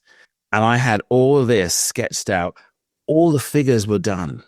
And then I started looking at it and thinking, I won't even be able to get this out of this room, let alone take it anywhere. This thing was going to be about 4 feet tall by about 3 feet wide. I even bought all the light kits. There were going to be flashing lights for the elevator and explosion flashing lights in the background. Oh, you got to do it. You got to do it. So that's... Got to do it. Build it by the window. I've got to work out some little way of splitting up the floors so that I can get it out of the house. But I know... You've got to get it out of the hotel, mate. But a more realistic one that is happening is a Battle of the Bulge scene. And the Bulge is probably the campaign that interests me most out of everything else in World War II, because I spend a lot of time working in snow. I can appreciate what it could have been like being in that situation, sleeping outside in a hole, wearing cotton with people trying to kill you. Just blows my mind that they were able to do that. So I've got a scene of one of the bridges with Piper's units coming across. I've built a couple of the vehicles already. I've done quite a few of the figures already. It'll only have 50 or 60 figures in this one. Only. I've got the vegetation. I've got just about all the components. And I'm gradually, every time now and then when I've got a bit of spare time or not sure what to do, I'll do a few more figures. But this scene is going to be pretty big. And underneath the bridge, we'll have some American soldiers hiding. On the top of the bridge, you'll see some Germans dressed as MPs who are waving these troops through. And these Americans underneath are saying, what are these MPs doing? That must be Germans. So that's the whole scene. There are lots of iconic photographs from that battle of Americans surrendering, Potto after an ambush lighting a cigarette and got some American bits and pieces. All of those figures that people will recognize are going to be incorporated into the scene. They'll all be in different places on the scene. Some of those guys might be riding a tank on their way to there. Americans who were surrendering. The guy who was supposedly responsible for the Malmedy massacre, he'll be there. So it's not a real scene, that's something that happened, but just it's full of Easter eggs. All these characters that you will recognize will be dotted all over this diorama. So that's going on in the background all the time. The one that's going to happen. It needs to happen. It sounds fantastic. Yeah, too right. Yeah, got to do it. Well, Martin, I'm conscious of the time, and obviously you have an appointment, unfortunately, because we could carry on talking for hours, literally. But thank you very much for your time this afternoon, this morning, this afternoon, this evening, whatever time it is with you and us, as we're all over the shot. And hopefully you'll come back on again and be a frequent visitor. I'd love to. This has been so much fun, speaking to people in my own language, my people. My people! Absolutely, with us. Thank you so much for inviting me. I didn't think anybody would want to hear what I had to say, but thank you. No, you're very welcome. And you've got such a story to tell. We've only just scratched the surface, literally. If you're happy, we will exchange schedules. And whenever you're available, you're more than welcome to actually join in with us. Oh, thank you. Okay, with that, thank you very much, Martin. And we will speak to you again in the future. Cheers, Martin. Absolutely.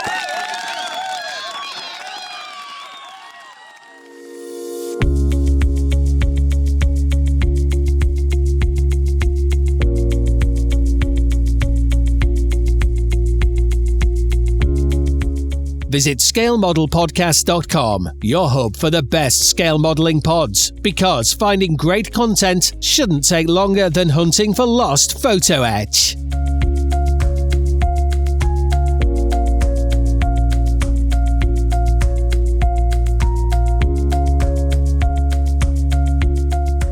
Welcome to another Rivet Counters Minute, brought to you by Matters of Scale. Today we're diving into the iconic XB70 Valkyrie. Here's a little known fact: the Valkyrie's YJ93 engines featured varying stator blades for high-speed performance at Mach 3. In total, each engine produced about 28,800 pounds of thrust, giving the Valkyrie its impressive speed and altitude capabilities. Now we're excited to offer a brand new 148 scale engine set for the popular HPH kit, complete with all 6 engines and their intricate mounting framework. Later this year, we'll also have a 1/72nd scale set for the Italeri AMT Valkyrie kit, so you can replicate that power in different scales. Visit us anytime at www.mattersofscale.com for more details.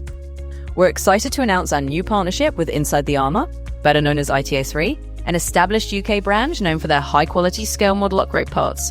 These parts are designed in the UK and printed in the USA by Matters of Scale, saving US buyers on shipping and tariffs. We're now offering ITA3's 148 scale upgrade parts for the FX Jaguar, like exhausts, landing gear, and seats, plus many other fantastic additions on our site. When it comes to ITA3 parts, they truly stand out for how detailed and well-researched they are. These upgrades are designed by scale modelers for scale modelers, which means every piece is carefully fitted and tested to ensure it fits perfectly in the kits they're meant for. All the fine details are beautifully sculpted in 3D and rendered to perfection. These parts are truly top-notch. Visit us at www.mattersofscale.com to explore the full lineup and let us know what else you'd love to see.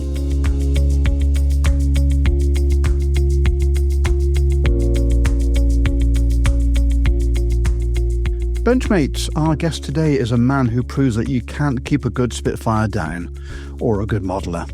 From the ashes of wingnut wings, he's built Kōtare models into one of the most exciting names kits today, with a philosophy of accuracy, simplicity, and pure modelling joy.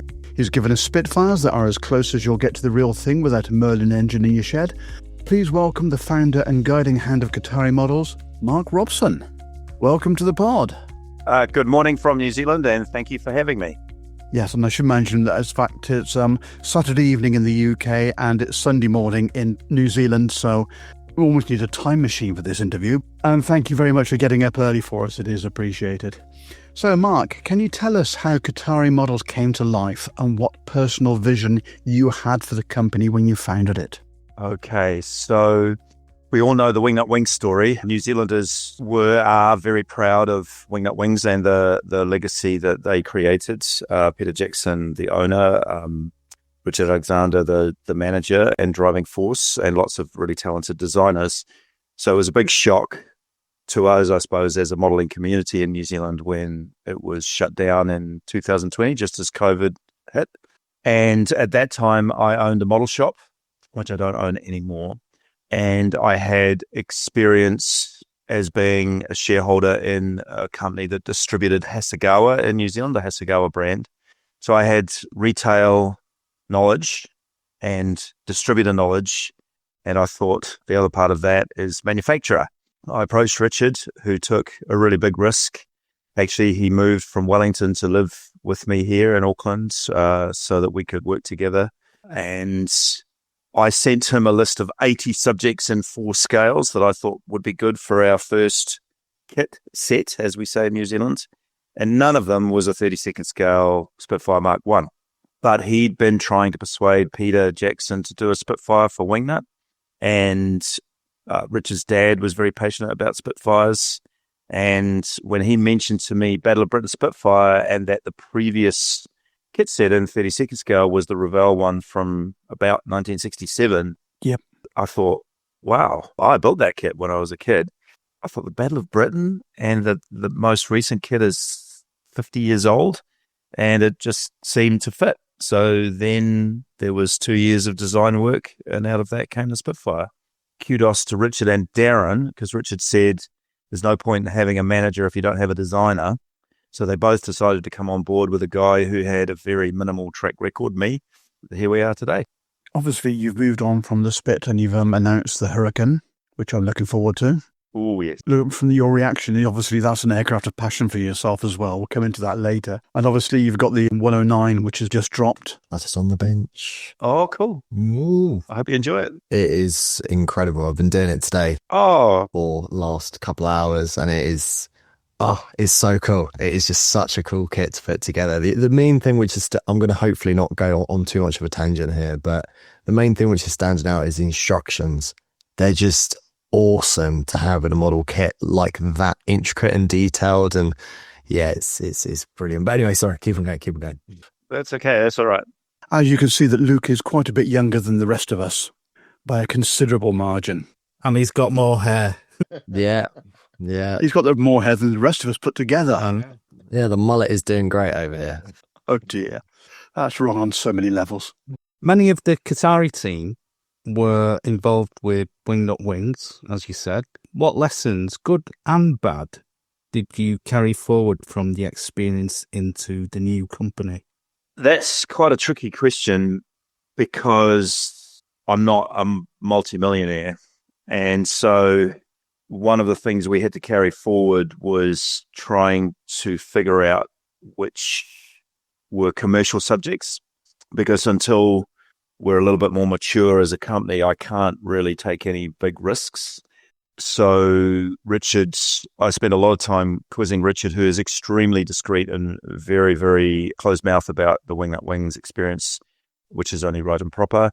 So we were trying to figure out which Wingnut Wings kits sold, and then figure out whether that World War I market could teach us anything about a World War II or more modern market. So we delved into what subjects sold, what didn't, and their Lancaster experience was very instructive in terms of the massive amount of design time behind a 32nd scale bomber, which is why I've had to apologise to all the people when we've announced the Halifax that there was just never any chance that we could afford to do that in 32nd scale, and probably never ever, barring a lottery win. So, yeah, part of it was the commercial aspects, almost like what not to do. And then the things that were very positive were the customer experience. What Luke was just explaining there, taking the instructions to another level, ease of build, accuracy of research. Richard is an extremely gifted researcher, can see more in a photo than anybody else I know, and how to take detailed information from 1940 and turn it into a really enjoyable, buildable kit in 2020s. So the people who enjoyed building a Wings kit, if they're able to also enjoy, say, World War II, are going to have a very similar experience with our Spitfire and Messerschmitt and Hurricane coming up. So a little bit of what not to do, but also lots of what to do and amplify, if you like. The instructions for the 109 are sort of my baby, so all the mistakes are mine. And they've just followed the Wingnut Wings pattern, really, which is as many original photos as we possibly can put in, try to make it foolproof and enjoyable. Yeah, so enjoyable build. Just to expand upon it slightly, I think when Wingnut Wings came onto the market, it was a complete game changer in the amount of reference material in the kit that you actually got, which is above and beyond what you get anywhere else. That was the key thing which I found with Wingnut Wings kits. So going forwards with your company and the kits there, if it's following along the same path, that's a brilliant thing. Richard, the instructions for Wingnut Wings are really down to Richard. He had the vision. He's, again, very discreet about what influence Peter Jackson had, but I've coined a term, because I'm a veterinarian and we're trying to work to the philosophy of what's called evidence-based medicine, or EBM. I've coined a term amongst our group, evidence-based modelling. Now, what is the evidence that the Spitfire codes look like that, or that the undercarriage position indicator was red? Each fact that we know, in inverted commas, about an aeroplane from 1940 or 1930 or 1960, is it true? Richard really teased out that supermarine green interior color for the supermarine built Spitfires. That's not the classic aircraft grey green that we all know from building RAF models most of our lives. So he's really pushed the boundaries of the knowledge, and I call it iconoclastic. All Spitfires were so-and-so. Well, maybe they weren't. So the instructions are our way of presenting our evidence to the modeler for what we think the aeroplane looked like. But we always say, this is our evidence. It may not be correct, especially interpreting black and white photos, which we all know is a minefield. So, thank you. I'm pleased to know that people think the instructions are in the same league as Wingnut Wings. I must admit, when I was getting back into the hobby, I decided instead of actually building something that was mediocre, I would go for the best. And the first aircraft I put back together after a gap of nearly 30 years in the hobby was the Kōtare 1A, the Spit. Oh, wow. And sat down, looking at the instructions, looking at how it was actually put together as a kit, rather than actually, you just split the fuselage left and right. No, you actually put the fuselage spine was one piece, so you didn't have the joint, etc. And the thought that has actually gone into that design of the aircraft was absolutely brilliant. Thank you. So it made it so simple, but also the control runs, given the details for that, although you can't see much of it, from my side of it, knowing that they're there, is absolutely brilliant, and I thoroughly enjoyed it. To the fact that I've got every other model of a Mark of Spit that you've actually produced so far, and the 5B, which is the one that I really need for my collection, which is, I'm sure we'll come on to that later on, but yes, I just can't wait.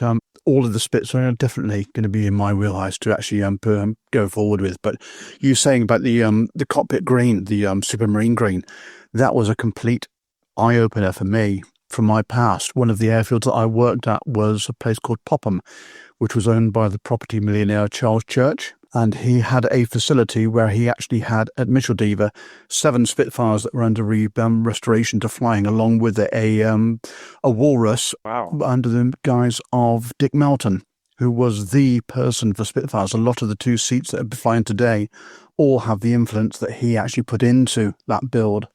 The walrus is still under restoration at Duxford, but Dick, unfortunately, is no longer with us. But the information, he was actually showing me, different sections of a cockpit green that don't take what as being, you're told in kit instructions, as being gospel. And he was absolutely right. And the first time I saw it in print was in your instructions. Oh, that's very rewarding. Richard would be proud of that. And yeah, cool that you came back to modelling with our kit set, because slightly off topic, but Richard maintains that we could get a complete newbie to build our Spitfire. They could build our Spitfire. I think it's probably just a little bit more complicated than that, but people enjoy the experience of the way big parts of it just click together. The cockpit, you look at it and you go, and then click, it's in place, and it doesn't even really need glue. Yes. And the wing fillets, we debated about those, but you sort of need that different wing fillet for the wireless hatch on the left side, and they just click in. So it should be an easy experience. The only thing on the Spitfire that still causes me fits really is that under fuselage joint where the wing assembly mates with the underside of the fuselage, and that's really difficult to engineer. Yes. But the spine, we were big on the spine. I'm going to say I think it was my idea, but I'm pretty sure Richard was ahead of me anyway. It's just I hate sanding and filling. I just hate sanding and filling and rescribing. We couldn't do anything underneath, but then at least it is underneath. But the spine, it should have that slight shoulder to it. That panel stood slightly proud. So, and then you don't have to try to replace the rivets on the top of the spine. Anyway, that's a minor point. And I haven't actually looked. You've just reminded me of something that Dick showed me on a real Spit, was that the actual tail section was at a slight angle to actually counter the rotation of the torque of the engine. So where you actually would expect the tail to be literally a 50-50 split for a fuselage, it's actually angled on the fuselage. It's not square on to the actual spine. Wow, you just taught me something. I didn't know. Yeah, the Merlins are canted to one direction, whereas the Griffin tails are actually canted slightly to the opposite direction because they are rotating the opposite direction. Yeah, because they are rotating the other way. Yeah. But yes, it's just a case of, it's just a joy to put together I won't say as a newbie, because I was into the hobby years ago, but it was a case of coming back to it. I just thought, why start with something complicated? Start with something that is well engineered and actually ideal to actually get back into the hobby. And also the other master stroke with the kit is the undercarriage, in the way they're actually into the wings, that you cannot get the angle for the gear wrong. There's no way to actually cock it up for even like an idiot like me to do. So yes, the whole thing, it just shows that there was a lot of thought went into the design of the model. Yes, the undercarriage is a trick. And I was just recently at the show in Melbourne, the Model Expo, and we had the 109. Richard was there ahead of me, and he had a built-up 109 just not painted. And I picked it up to show a modeler, and he hadn't even glued it together. And the wing assembly fell off the fuselage, but then I just clicked it back in. And then he said, "Oh, take the undercarriage out." So you click the undercarriage out, click the undercarriage back in. You don't even need to glue it. And then the flats on the wheels are molded at the right angle. So it's possible, I won't tell you how many times the design was fettled as the test shots came in from China. It'd be like a millimeter here, half a millimeter there. But I'm glad you had that experience. That's really pleasing. Okay, in that case, we'll go on to the next question. Luke. Yes, I mean, that whole kind of context that we've just kind of gone through the Spitfire is actually quite helpful for this question, at least. So the question is, Kōtare often talks about a simpler, more modeler-friendly design philosophy. How do you strike the balance between accuracy, detail, and accessibility? Pardon me. That is also a really good question. In the discussions, so Richard and I were living in the same place. I'd be at work and he'd come home and say, what have you guys done today? Darren was in Wellington. They spend a lot of time online with each other, even though Richard's now back in Wellington.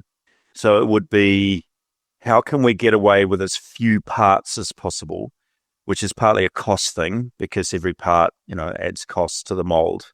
It's not a simple thing, that equation, though, as everybody writes in the magazines. The difference between 100 parts and 110 parts probably isn't $10,000 or something like that. But still, how many parts can be molded in one? So the Messerschmitt and the Spitfire, the cockpit, is surprisingly simple to produce a surprisingly complex outcome.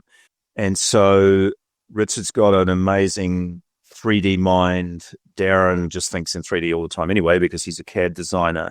So they can look at the photos, look at the drawings, and in their heads is the shape and the orientation of all those cockpit parts, to trying to make it as accurate as possible, paintable, but also quick to put together.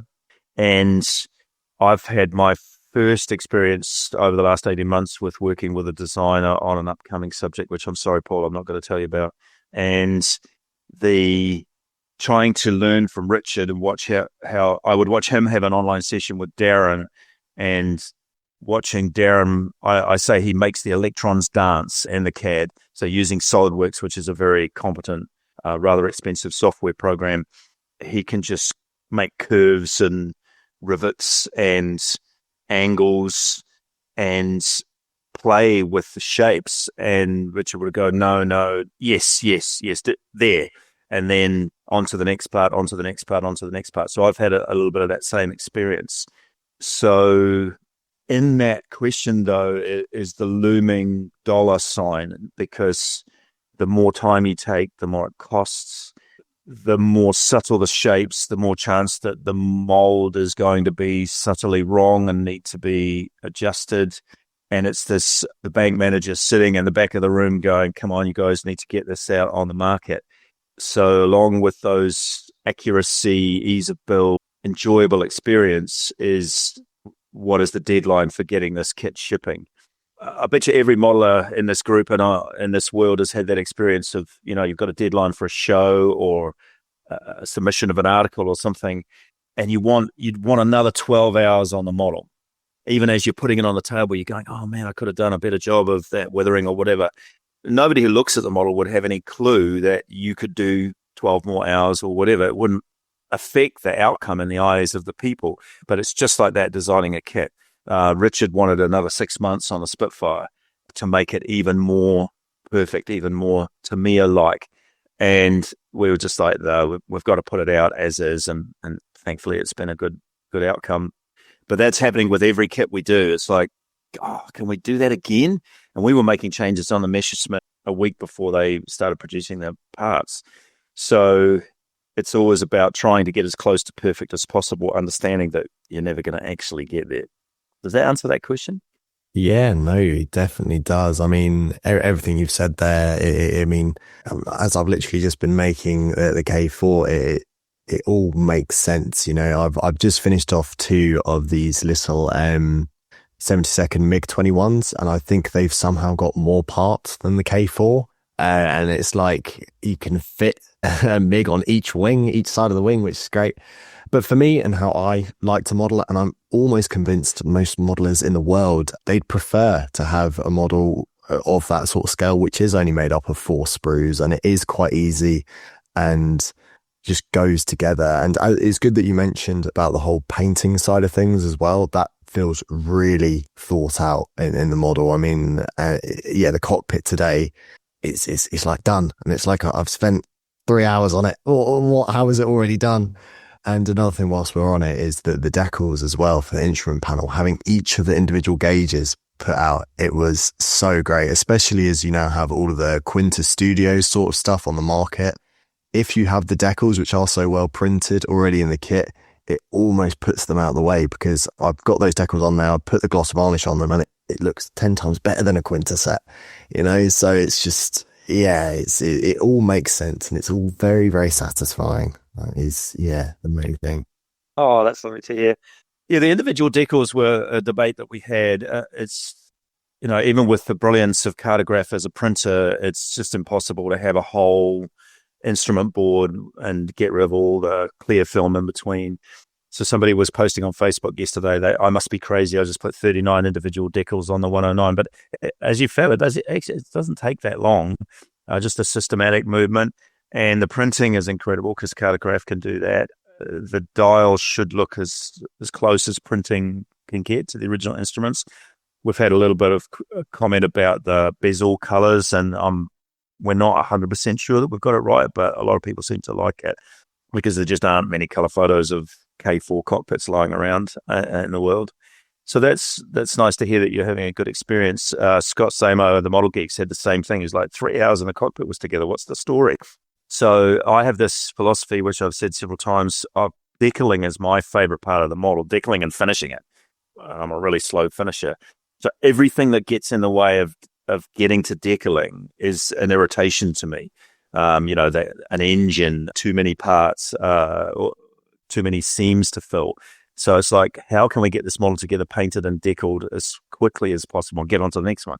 So that's a little bit of the guiding philosophy, I suppose, which is not much different to what Richard was doing with Wingnut Wings. Brilliant. Okay, Dan. Hi, Mark. Your first release was the 32nd scale Spit Mark 1A. You recently announced the annual launch of a limited edition photo reconnaissance version of the Spit. How long before you tool a Griffin-powered 32nd Spit to fill the brief? If I had more designers next week, because the Griffins are my favourite Spitfires, the Mark 22, the FR47.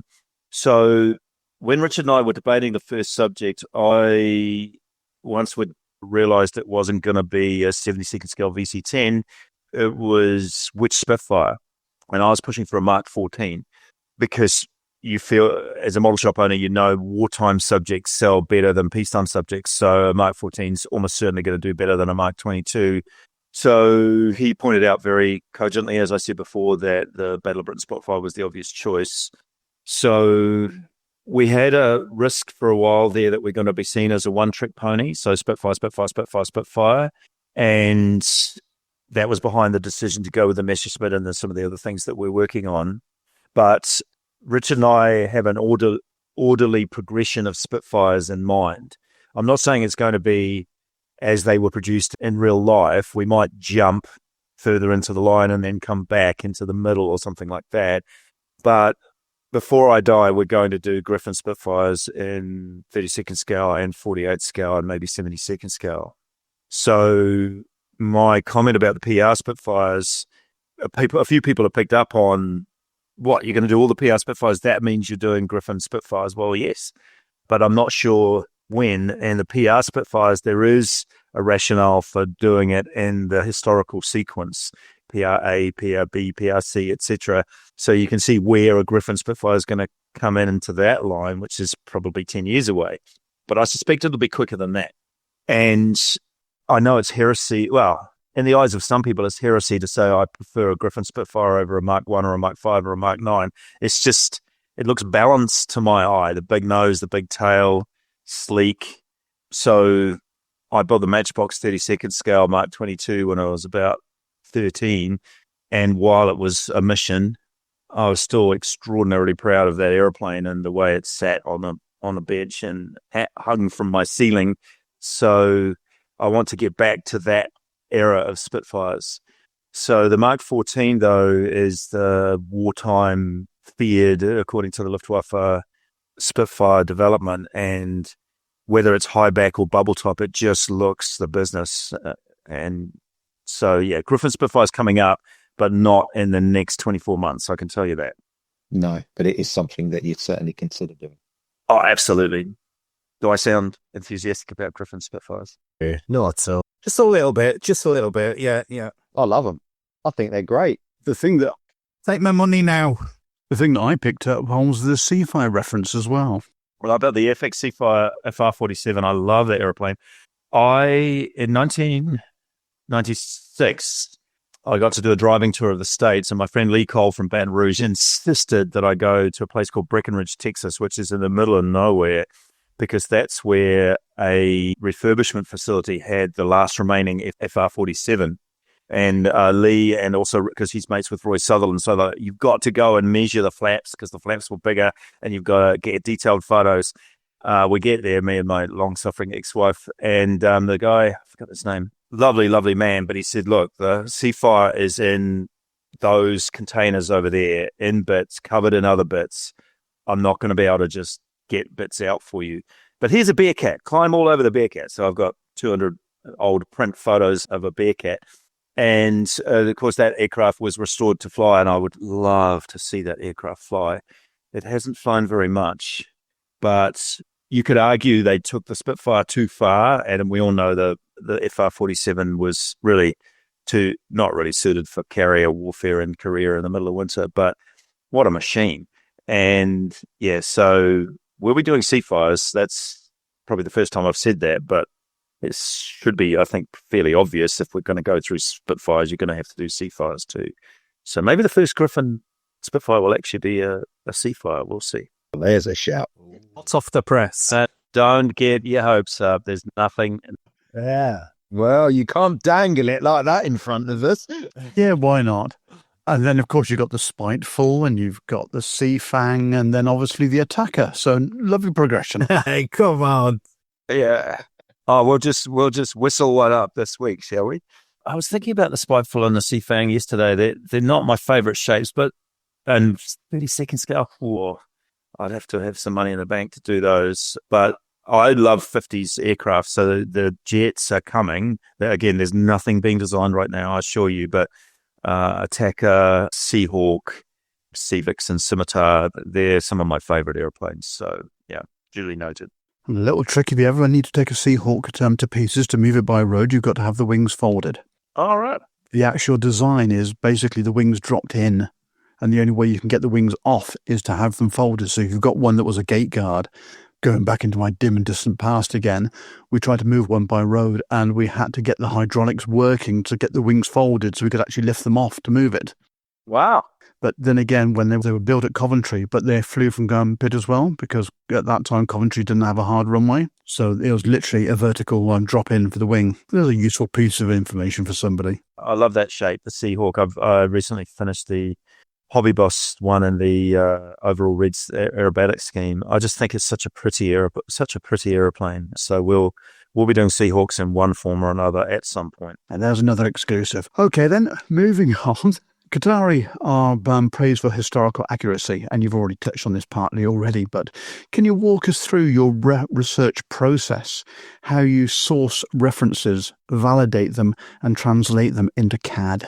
Yeah, the research, it takes an enormous amount of work. So back to Richard. So he's, I've already said, can get more information out of a photo than anybody I know.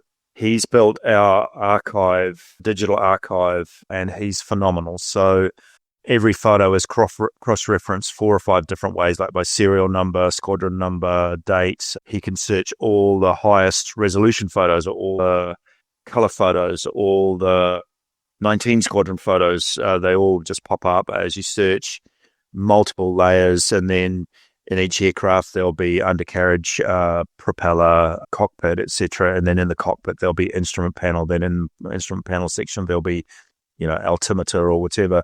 So it's just this magnificently structured archive, which I need to learn how to do now for one of the subjects we're starting in the next week or two, because I'm responsible for managing it. Because I've tried to learn from Richard. Kōtare is my retirement income, my retirement enthusiasm. So I need to learn everything that he can do, and I'm not very digitally orientated. So organization of the images is crucial.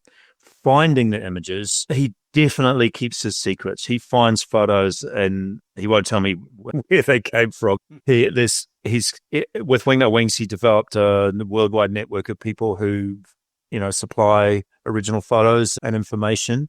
So with, for instance, the Halifax project, one of the reasons we're constructing it the way we've constructed it, which is inviting people to join from day one, is we need all that information. And so as soon as you announce a subject, people send you stuff. It's very kind. People take time to send you a photo, and maybe you already have that photo, maybe you don't. Maybe it's a higher res version of a photo that you already have, or a different angle. And so some of the information gathering is systematic and driven by Richard. Some of it is just random. Somebody sent me an email yesterday with some plans of the Halifax. Just they saw the announcement. They like, oh, you might be interested in these. I'm like, great, thank you very much. Excuse me. So that all has to be integrated into, have we got enough? do you have, like that old modeling question, do you ever have enough references? And in building a kit set, designing a kit set, you can't have too much, as opposed to building a model where sometimes you get like, oh my God, I can't reproduce this. Books, where I'm still old fashioned. Richard's not that much of a book user, but I'm a avid book user. So in my living room behind me, because I'm currently living by myself, my partner and I live separately, so I can have books everywhere. There's my big pile of Halifax books. So I've been accumulating Halifax books, well, for 40 years, but in the last few months it's been intensifying. So I use books a lot. And then the real aircraft. So we've been lucky with the Hurricane. We were gifted by a very kind gentleman a LiDAR scan of the finished Hurricane Mark 1. And so we all know, I think it's fair to say, Airfix pioneered the LiDAR scanning concept. Maybe they weren't the first, but they were the first to really publicize it. And it is massively helpful. It saves weeks of design time. We're not going to say we're only going to do aircraft that we can LiDAR scan. That's not the case at all. But if we can get a scan, either commission the scan ourselves, which we've done, or somebody has a scan already and can sell us it or give us it. So that's almost like a promo for people out there listening to this podcast. If you have LiDAR scans of aircraft that you think we might be interested in, please drop us an email. And then, how should I go? Yeah. So I've got a very good friend and tennis buddy who's invested in the company. So he's part owner of the 109 design, for instance. His name is Mark Grover. And he's an engineer, I won't say for who. And shall we say he's organized for the company to buy a very high quality LiDAR scanner. And one day, quite soon, we're going to get access to it. And we're going to start off by scanning a car or something like that. So we learn the technology. And then you'll hear on the internet, the Kōtare team were at Ardmore last week scanning the, I don't know, de Havilland Hornet or whatever they're refurbishing down there. So we're going to go out and do our own LiDAR scanning with eventually our own scanner, because they're going to be as big as a phone soon enough, and you'll put them on a drone and you'll fly around an airplane, and 10 minutes later you'll have a LiDAR scan. So we'll be going around the museums of the world scanning left, right, and centre. Does that answer that question? I've sort of gone off on a little rant there. I think you've covered it more than capably. Okay, so we now have the latecomer, Mike, if he wants to go with the next question. Kōtare is known for being a close-knit team. How do you and your designers, toolmakers and researchers collaborate across different parts of the world? I mentioned before that Richard stayed in my house for quite a while we were getting the company going. So I watched him working with Darren, who was in Wellington. And interestingly, even though Richard's moved back to Wellington, they still tend to work online. And they've just developed this relationship. They knew each other, of course, very, very well from the Wing Up Wings days. But Richard can interact with Darren on the screen and via a digital connection almost as well as when they're sitting in the same room together. We are hoping, I'm jumping ahead now, we are hoping to have a design office in Wellington maybe later this year. We're hoping to get more designers on board. And so we want to have a collaborative environment, because Darren tells me that back in Wing Up Wings days, there was a certain G to having the designers and Richard in the same room. How, they could turn around and go, oh, how do you get that curve on that propeller blade? How do you make the seat fit on a Spitfire, et cetera? All those sorts of questions. But also in the modern environment, working from home with flexible hours. So Darren has children. He likes flexible working life, so he can drop the kids to school, pick them up after school, that sort of thing. So we'll have a hybrid working life where 1 or 2 days they come into the office. Richard sits there. I'm hoping to be there more often as I slowly downgrade my veterinary career. And so we will have times when we're all together in the same room, at least the New Zealand crew. But a lot of the time is spent doing this sort of thing online. I think Richard and Darren use Teams as their software platform. Lots of phone calls, not quite as satisfactory as sitting in the same room. And then I try to get down to Wellington at least every couple of months for a full day of brainstorming, putting kits together, show me how this works. Darren can build the kit digitally. The first time he did that with the Spitfire, Richard and I were sitting up here in my living room. Darren was in Wellington. It was an evening. And he literally built the Spitfire digitally on the screen in front of us. And that was my first inkling of just how cool it was going to be. because at that point there were no plastic parts and we hadn't 3D printed anything. So, yeah, so a lot of online stuff, some in-person stuff. And then we've got Radu Brinzan, who lives in Ireland. So he's done the 109 for us.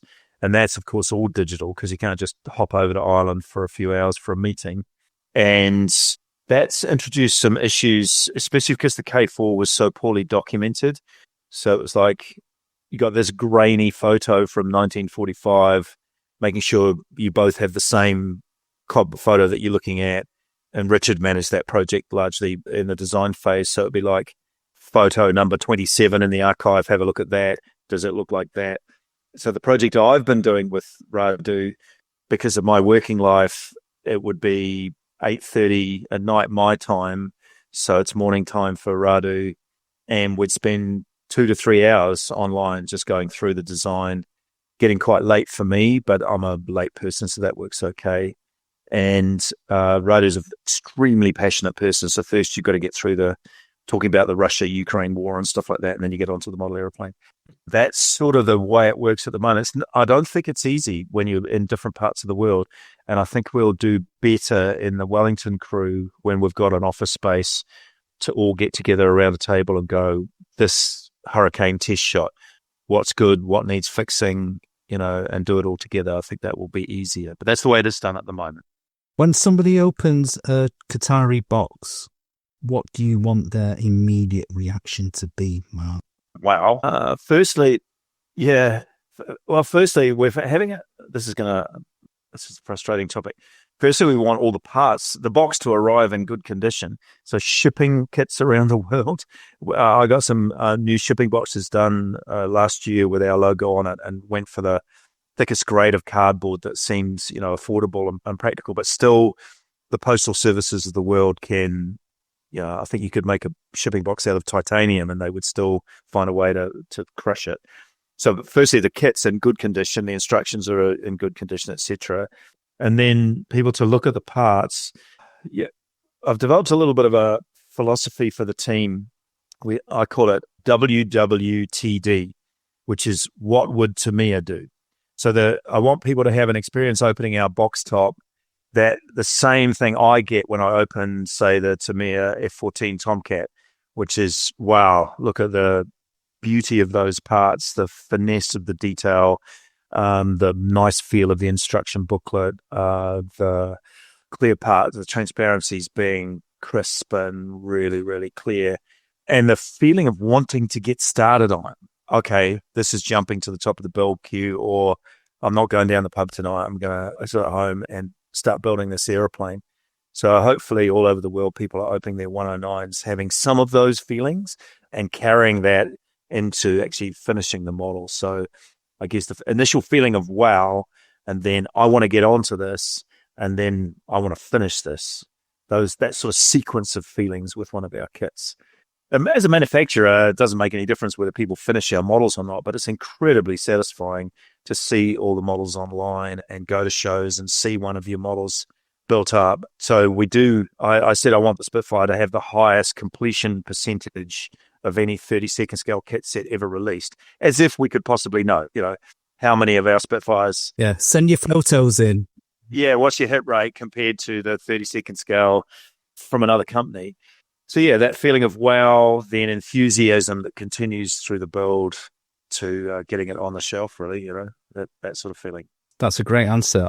I think for me, it's after the wow bit, it's when you go through it and there's almost like that, how can you put it, that Apple iPhone unboxing. Yeah, do you know that satisfaction when you pull the film off the screen? Yes. It's that sort of feeling of, oh, this is quality, Yes. That's the sort of element which I quite enjoy.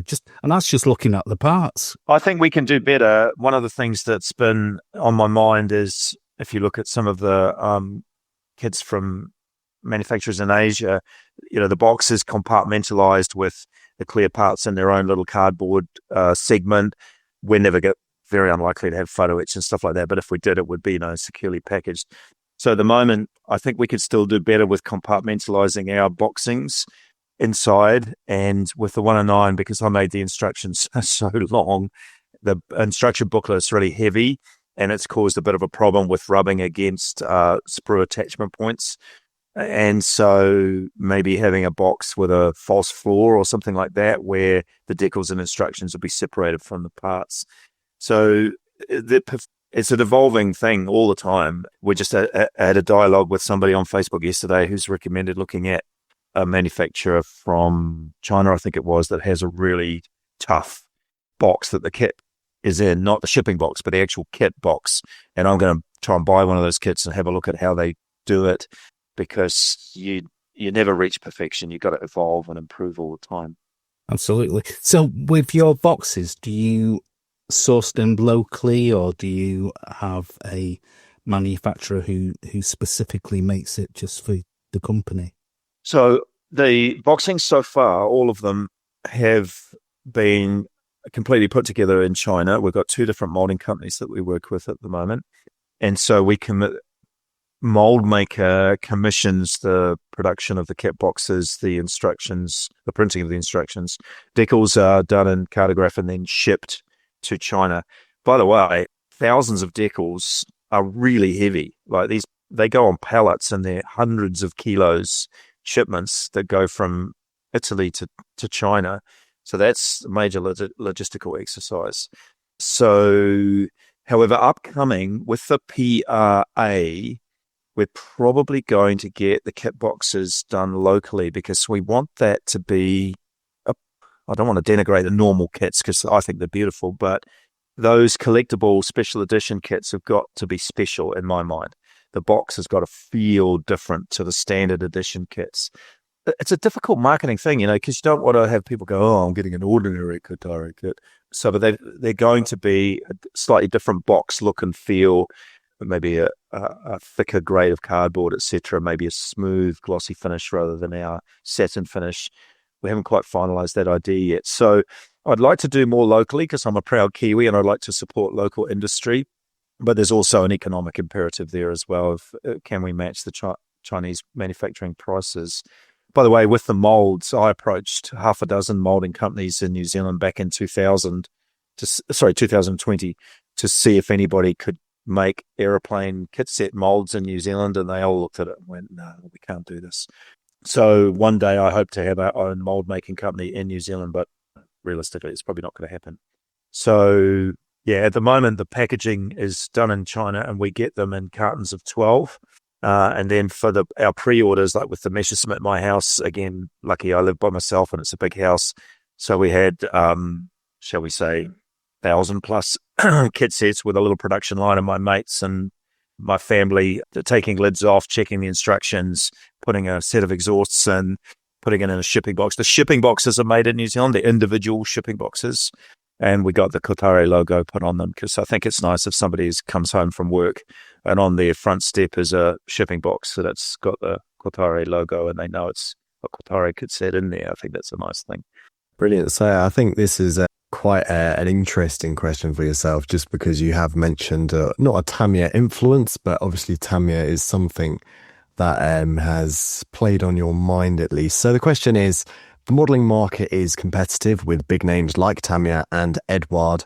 Where do you think Kōtare sits in that landscape, and how do you carve your niche? Now, it's funny you should use the word niche. So I've bored people about this before, so stop me if it gets boring. So because I'm a vet and you have to do biology to be a vet, I have this concept of modelling niches. Some people say niches, that's okay. I say niche. In the same way as occurs in nature. So I remember vividly in our final year of high school, we had a school camp, which was a learning exercise all about the seashore and how you can have different types of mollusk or shellfish or seaweed that exist only 30 centimeters from each other, depending on which creature has adapted to being out of the water as the tide goes up and down. So you can have things that look superficially just the same, but they exist in slightly different niches. And this comes up when we start talking about, because the development time of these kit sets is so long, it takes 2 years from the idea to shipping a product. And what if somebody else comes out with in the same time frame? So when we were considering the Hurricane, there was already rumors that another Hurricane was being developed in 32nd scale. And Richard and I, we talked about it for weeks. This is a big commitment. What if Tamiya come out with a Mark 1 Hurricane at the same time as we do? And I'm pleased that he thought the same that I think, which is, so what? We're different niche to Tamiya. They will have a multi-medium cockpit with photo etch and I think their Spitfire kit, there's 5 different media in the cockpit. And that's brilliant. That's what Tamiya do, but ours would be different. So it's sort of like having the courage of your convictions to go, well, we've got to decide on something. Ours will have a niche. It can coexist with a Tamiya kit. It can coexist with an Eduard kit because their philosophy is quite different, with loads of detail parts, loads of photo etch, loads of resin in there. So I think as long as our quality of build and ease of assembly and all the other things we've talked about are top notch, we can coexist with those big players. And we look at what they're doing all the time. Richard is constantly going through online instructions of kits. I like the real thing in my hand, so I'll buy the latest kit and at least cut parts of the sprues. We're trying to steal good ideas, like David Bowie with music. He was a great thief of ideas and making something amazing out of a whole bunch of concepts. So we look at a model from Tamiya or Eduard. I bought and put together most of the Eduard 109K to see how they do it. So I believe that your philosophy gives you a position in the market, and then there's price. Okay, so price, we cannot get away. Again, I know I sound like a bank manager, but you've got to have a price point that people believe it's what is that terrible phrase, a value proposition. Maybe we can do a Spitfire Mark 9 as long as it's considerably cheaper than the Tamiya one. Maybe that's going to be what puts us in a different niche. Is that making sense, that niche concept? Yeah, definitely. I think it's a hard question because I think everyone knows that different manufacturers, as you say, do things much differently. Like I built the Eduard K4 a year ago, and it's already within 4 hours, it's a completely different methodology in how both of you have gone about creating that model. And I think that is what makes modeling so good though, doesn't it? Because yes, you can have fun with the same subject, but it's 2 very different experiences, and they're both going to have their ups and not really downs, but different sides to them. So It's a hard question, but very well answered. Oh, thank you. Yeah, I probably am a bit boring on the niche thing, but it occupies our mind. You've got to think as an owner 2, 3, 4, 5 years ahead. You're imagining what is Tamiya going to get back into 32nd scale? Is Eduard coming back into 32nd scale with a rush? Is anybody doing a fairy fruit bat already and we don't know about it? So we may as well not bother doing a fairy fruit bat, that old internet joke. So I think we've carved out our niche now, and as long as we give modelers that same experience in the future, we'll do okay. Would you, just to follow on the niche thing, would you go into other scales with the kits? Oh, absolutely. That first list that I sent to Richard had 5 scales, 24, 32. Yeah, 5 scales. I have some themes in my head that I'd like to follow through. It's probably fairly obvious. Battle of Britain is one of them. Spitfire's obvious. I love civil airliners, even though they don't sell as well as military subjects. So 72nd scale airliners going from 1930 to 1985, something like that. So that's in my mind, that's got to be 72nd scale. But then a VC-10 in 72nd scale is a massive model. How much is that going to cost? Is that practical? So I had an interesting experience at the Melbourne Expo. Bear in mind, these are Aussies, right? So a chap came up and said, "What's your first jet going to be?" And I said to him, "Well, what do you think we should do?" And he looked at me and said, "I don't know." And I said, "Well, go around the show and come back and tell me what you think we should do." So he comes back an hour later, and again, remember he's an Aussie, and he says, "An F-111 in 32nd scale." And I said, "Okay, go and look at that. Go and look at that border Lancaster over there. An F-111 is longer than a Lancaster." He said, "No, it's not." So I had to get my phone out and Google and show that a F111 is actually longer than a Lancaster. So at a 30-second scale, it's going to be a meter long. And he was like, oh, okay. And then the next chap was like, what's going to be your first 70-second scale model? And same thing. I said, well, what do you think? He goes, oh, I don't know. And so this is a different chap. And so he goes around and he comes back and he says, I've got it. A DH7 Caribou. And because, of course, Australia flew them. I was like, I love the Caribou. By the way, there's a kit already. He goes, oh, yeah, but you can't get them. And I was like, yeah, maybe that's not going to be our first 70-second scale model, but we'll put it on the list. So, yes, we're going to do it. We're going to do other scales for sure. And we're going to, it's logical to look at scaling up or down the data that we already have. So Richard wants to do a 70-second scale Spitfire. I'm a little bit Spitfired out at the moment. So we'll get to other scales very soon. And the Halifax, of course, has already announced a 48 scale. Yeah, I'm looking forward to that one, actually. Best news ever. Yeah. Absolutely. As soon as I seen that, I was like a kid in a sweet shop. Oh, great. Yeah, it's been a trip this last week. Everybody's opinion on announcing it, before we've even started work on it. But there's reasons. There's lots of good reasons, I hope. It certainly makes sense. Okay, Dan. You've explained to us, Mark, and I think we're beginning to realise just how much effort and hard work goes into putting a product to market. It's so interesting to hear your process. I think you touched on it a little bit in the previous question, using the Hurricane as an example, what would you say has been the biggest challenge in getting Kōtare kits from concept to customers' workbenches? Ooh, okay. One thing I didn't realize when we started is that translating the CAD into metal still takes hard physical work by craftspeople in the factory, and as we said in China, but it doesn't matter where. It could be Ukraine, could be anywhere.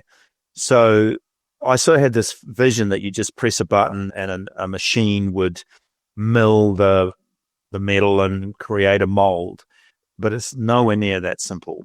And working with a Chinese company, there's a language barrier, although the people we talk to have got very good English.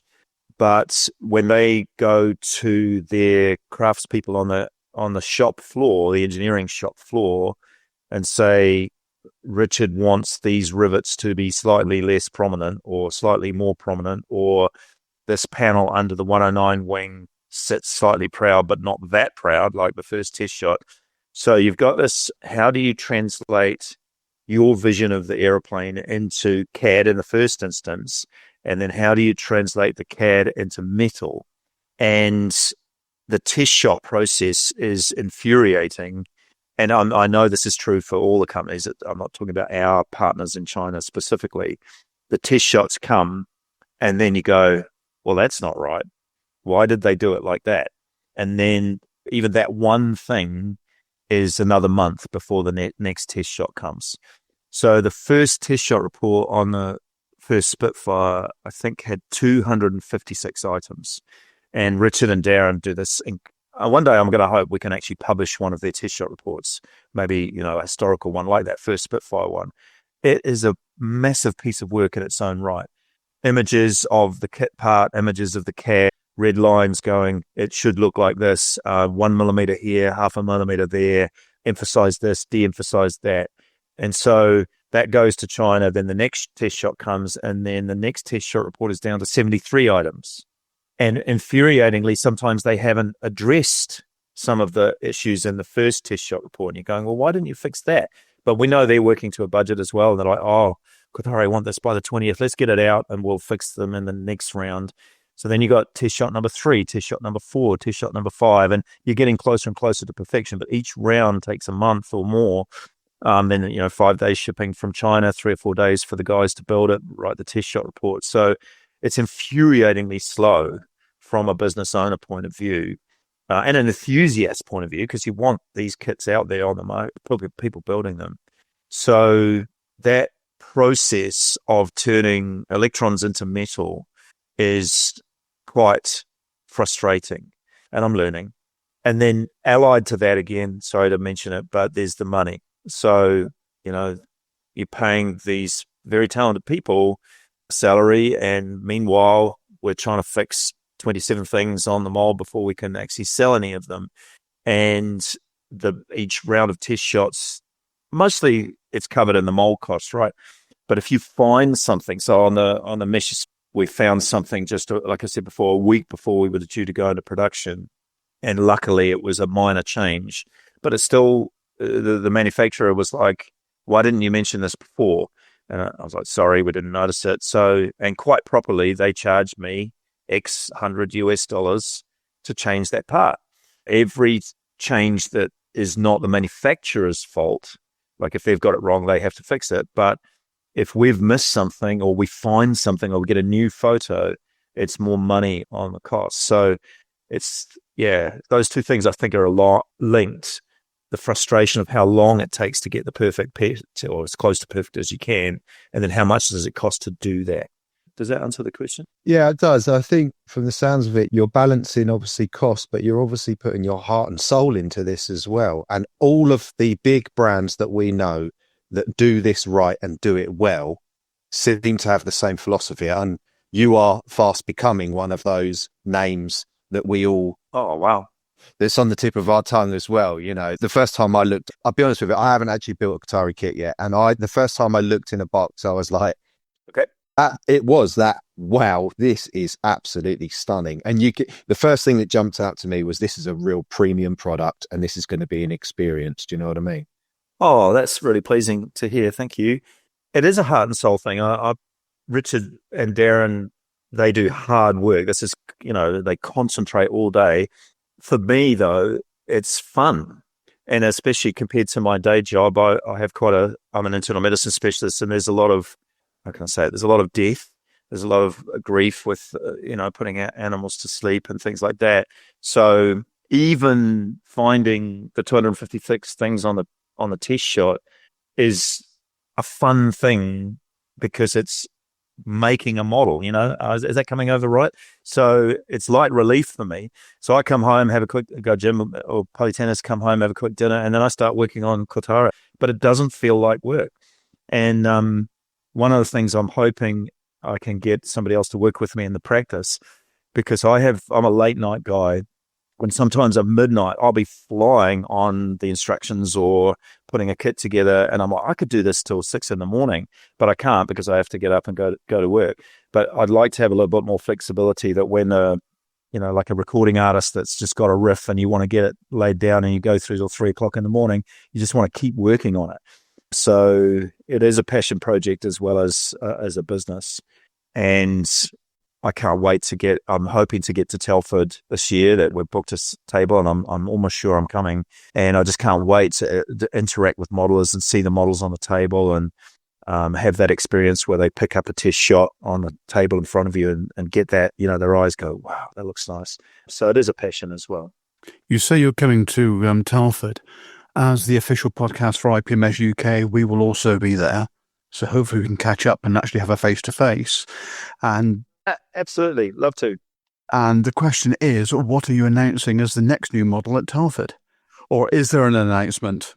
I'm hoping to. I've got a little bit of a marketing thing happening. We're hoping to be simultaneously at Scale, ACT in Canberra, and at Telford.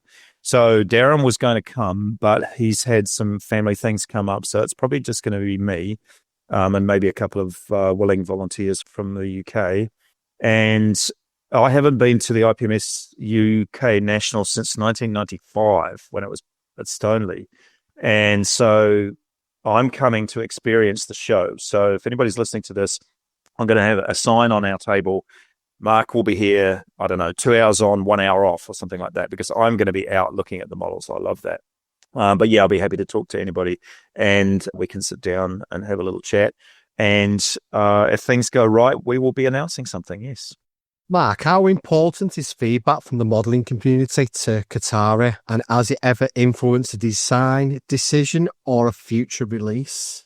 Oh, good question. Really important. In fact, my phone just pinged somebody from the local club is just pinging me about the colour call-outs on the 109. Massively important feedback. So with the 109, I did something that we hadn't done previously. So we sent test shot kits out to Scott Samo of the Model Geeks, Sam Dwyer in Australia, Drew Manton in the UK, one of our local very good modelers here in Auckland, Lynn Ritka in America, and Brett Green at Hyperscale. So they were all building test shots, second test shots, which were, they were good. They were good test shots. And some of their comments were incorporated into the changes in the 109 between second test shot and fifth test shot. So that was partly because of all these things we're not sure about with the K. It's such a poorly documented airframe. So I've taken that a step further with the Halifax announcement. So the first 500 people with pre-order, we're going to randomly draw 20 names, and they will be offered the opportunity to build a second test shot.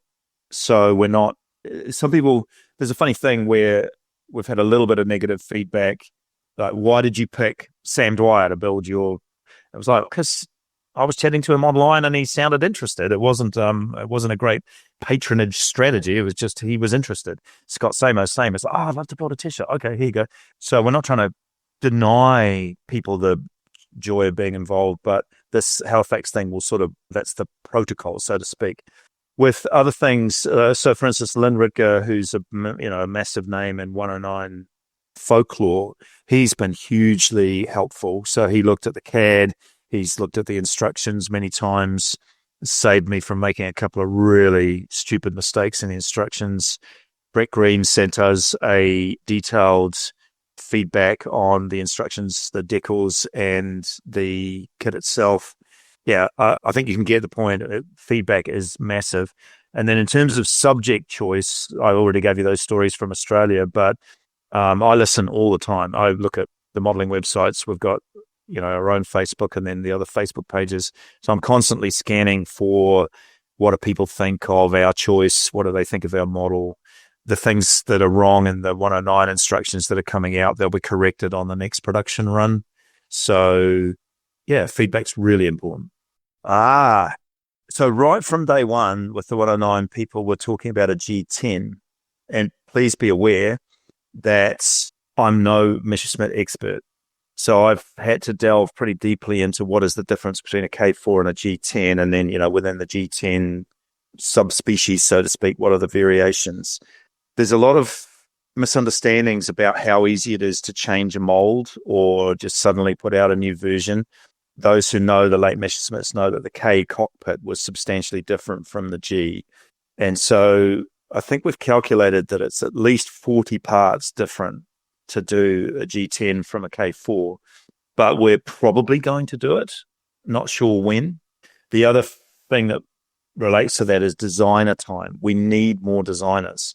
Because when you say turn a K4 into a G10, you're probably looking at 3 months of design work.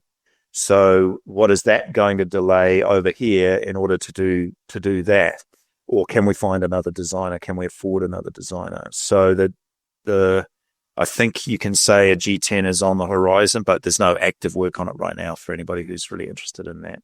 Other philosophies about design choice, I've got to like the airplane.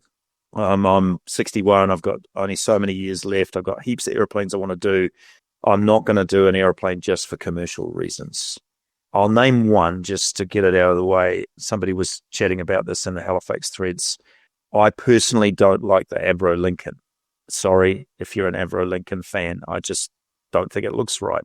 While I'm alive, we won't be doing a Lincoln. So in any scale, that's gonna really offend a few people. I'm sorry about that. Could be strapline, that. I hate. Yeah, no Lincoln. Okay, closer to home, much respect to Airfix for doing a two-seat Spitfire. I really want to fly in a two-seat Spitfire. I'm hoping to afford that one day. But I think the two-seat Spitfire looks awful. So we're never going to do a two-seat Spitfire. I know why it looks like it does, but I don't think it looks nice. I've already said I love the 50s. I could just spend the rest of my life modeling the 50s, both as a modeler building kits and as a kit manufacturer. Take that as a theme. I've already said about airliners. They're going to have to be dotted in with the other things. I've said elsewhere, and I'm developing the idea. Remember, Matchbox kits, and people are under the thumbs up, Wongi. People are under the misapprehension that Matchbox didn't make money, but they did. It was their plastic kit set line was very profitable. Well, profitable. The reason why that company went under was nothing to do with the plastic airplane line. So their concept of 4 or 5 bankers, a Mesh Focke-Wulf, Spitfire, a Mustang, then a Fairey Seafox, then a Lancaster, a Heinkel, then a Hayford. I think that's able to be followed, that you get some money in the bank to take a risk, and then hopefully the risk pays off as well, and then you can take another risk. I'd love to do a 32nd scale Wyvern. I love the Wyvern, the Sea Vixen. Can you imagine a Sea Vixen in 32nd scale? I love a Sea Vixen. But they are, massive risks. And by the way, there is no design work happening on either of those aircraft right now. So, so it's an airplane I've got to like, which is a lot, hundreds of different airplanes, something that hasn't been done to death already, although, we'll find our niche. And then underappreciated, I'm getting a bit of flack for choosing a Mark II Halifax instead of a Mark III. But I think the Halifax is massively underappreciated. And of the Halifax breed, the Mark II, or Mark I, Mark II, were underappreciated compared to the Mark III. So that's why we've gone with the Mark II first. And as I've said several times now online, a lot of brave guys died trying to do a job in that aeroplane. And they need to be, in a small way, with a plastic aeroplane, recognised. Yeah, what do you think? What do you reckon we should do next in 32nd scale? You guys, what? Well, I know what Mike would like, and it's something to do with an F4. A US bomber for me. There's a design already done for a 32nd scale F4K/M.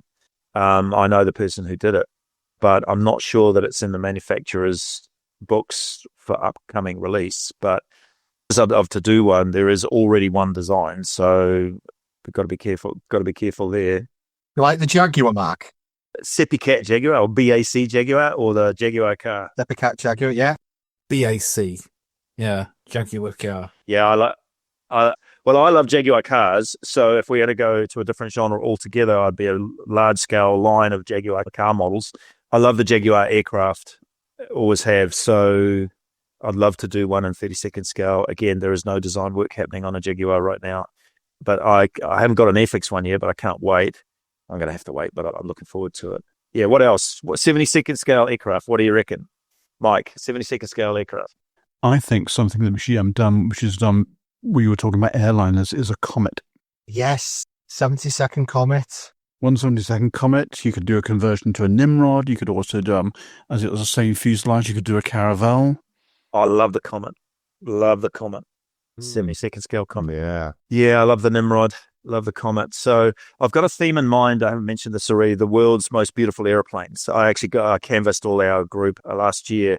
Concorde, late Mark Spitfire, P-51D, a Fairey Phantom. I love the airplane. Comet. So just a line of kit sets titled The World's Most Beautiful Airplanes, and just have that running for the next 20 years. That would be cool. Yeah. So, okay. I'll take those suggestions. Would there be anything in the works for a helicopter?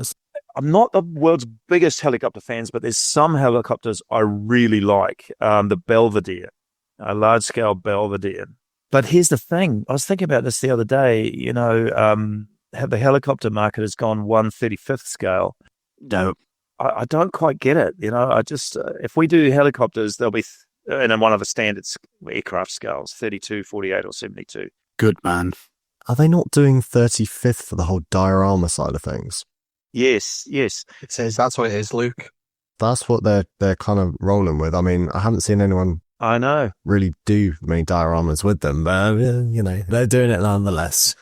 Well, I'm an aircraft guy, so I'd turn it around the other way. If we were going to do a 32nd scale helicopter, we'd probably do some 32nd scale vehicles to go with it, or commission some to be done. Don't get me wrong, I totally know why there's 35th scale happening, but it's not ours. We'll stick to the standard scales. I know what you should do in 32nd as your first jet. Go. F-86. See, but yes. A decent, high-quality F-86, because it's been lacking for so long and you've got so many variants and so many markets you could actually hit with it. The Australian Sabre, the Avon Sabre. Which was completely different. Yeah. We had just about started design on a 48 scale F-86A when the clear prop one was announced. Very much on my mind. We've got an F-86F actually in New Zealand. There's one remaining F-86A left in the world, or one original one. It's in a tiny little museum in Ohio. And I actually had a itinerary planned, at least on paper, to go and visit that aircraft and scan it. So I think it's a very hot prospect for a 32nd scale kit. Again, no design work is happening on that right now. But yes. What you say, though, Mike, about an Australian one, though, immediately as a person who commissions the manufacture of molds, that's basically a whole new airplane. So you're talking, a mold for the standard F-86s and then a new mold for an Australian Avon. But maybe that's doable in 48 scale, maybe. So, yeah. Okay, duly noted. Buccaneer 32nd? Yes. Oh, that's going to be a nice one. I'm so glad you said yes to that then, Mark. Yeah. But nothing's been designed, Mike. All right. That's the second words.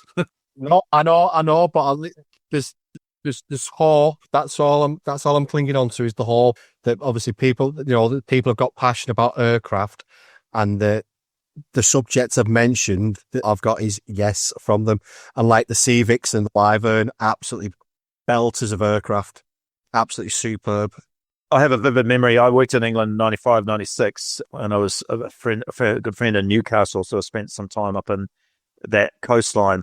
2 Buccaneers blasting over the beach just north of Newcastle at low level. And I don't know about you guys, but much as I love air shows, it's almost like seeing wildlife on a safari versus in a zoo. So when you're seeing 2 aircraft in the wild, so to speak, it just left such a visceral memory of these aircraft doing what they were designed to do. And so, yeah, I've built the original FX Buccaneer in Fleet Era markings, and will eventually build the FX 48 scale one. Yeah, I'd love to do a Buccaneer in 32nd scale, but you know how big it is, right? It's a big aeroplane. Fold the wings, don't take that much space then. Just long. That's all it is. Just long. Yeah, it is long. By the way, with any naval aircraft we do, we will supply 2 sets of wings. One of the things I hate is building an aircraft with the wings spread and having to use the parts that are designed to do either way. They never fit right. So we will have folded wing option and extended wing option in every naval aircraft that we do. Ooh, cool. There you go. There's a scoop. It would be great if you could have the wings so that you could detach them and have a selection so you can store it in the cupboard. Well, the Border, it is now the Border Lancaster, which was the Wingnut Wings Lancaster. That was designed from day one for the wings to be able to be popped on and off for transport. Yeah. Makes storage so much easier. Yeah. You can do that with the HK 148 B-17 as well. And as far as 48th jets, one thing that's really lacking is a decent 148th Canberra. The Airfix kit's an absolute stinker. Absolutely. Okay, so again, I know it sounds like everything you mentioned, I go, I love that. Well, I love a lot of airplanes. So yeah, I've had some dialogue with a Canberra expert on Brit Modeler. You probably know who it is, but I won't mention the name.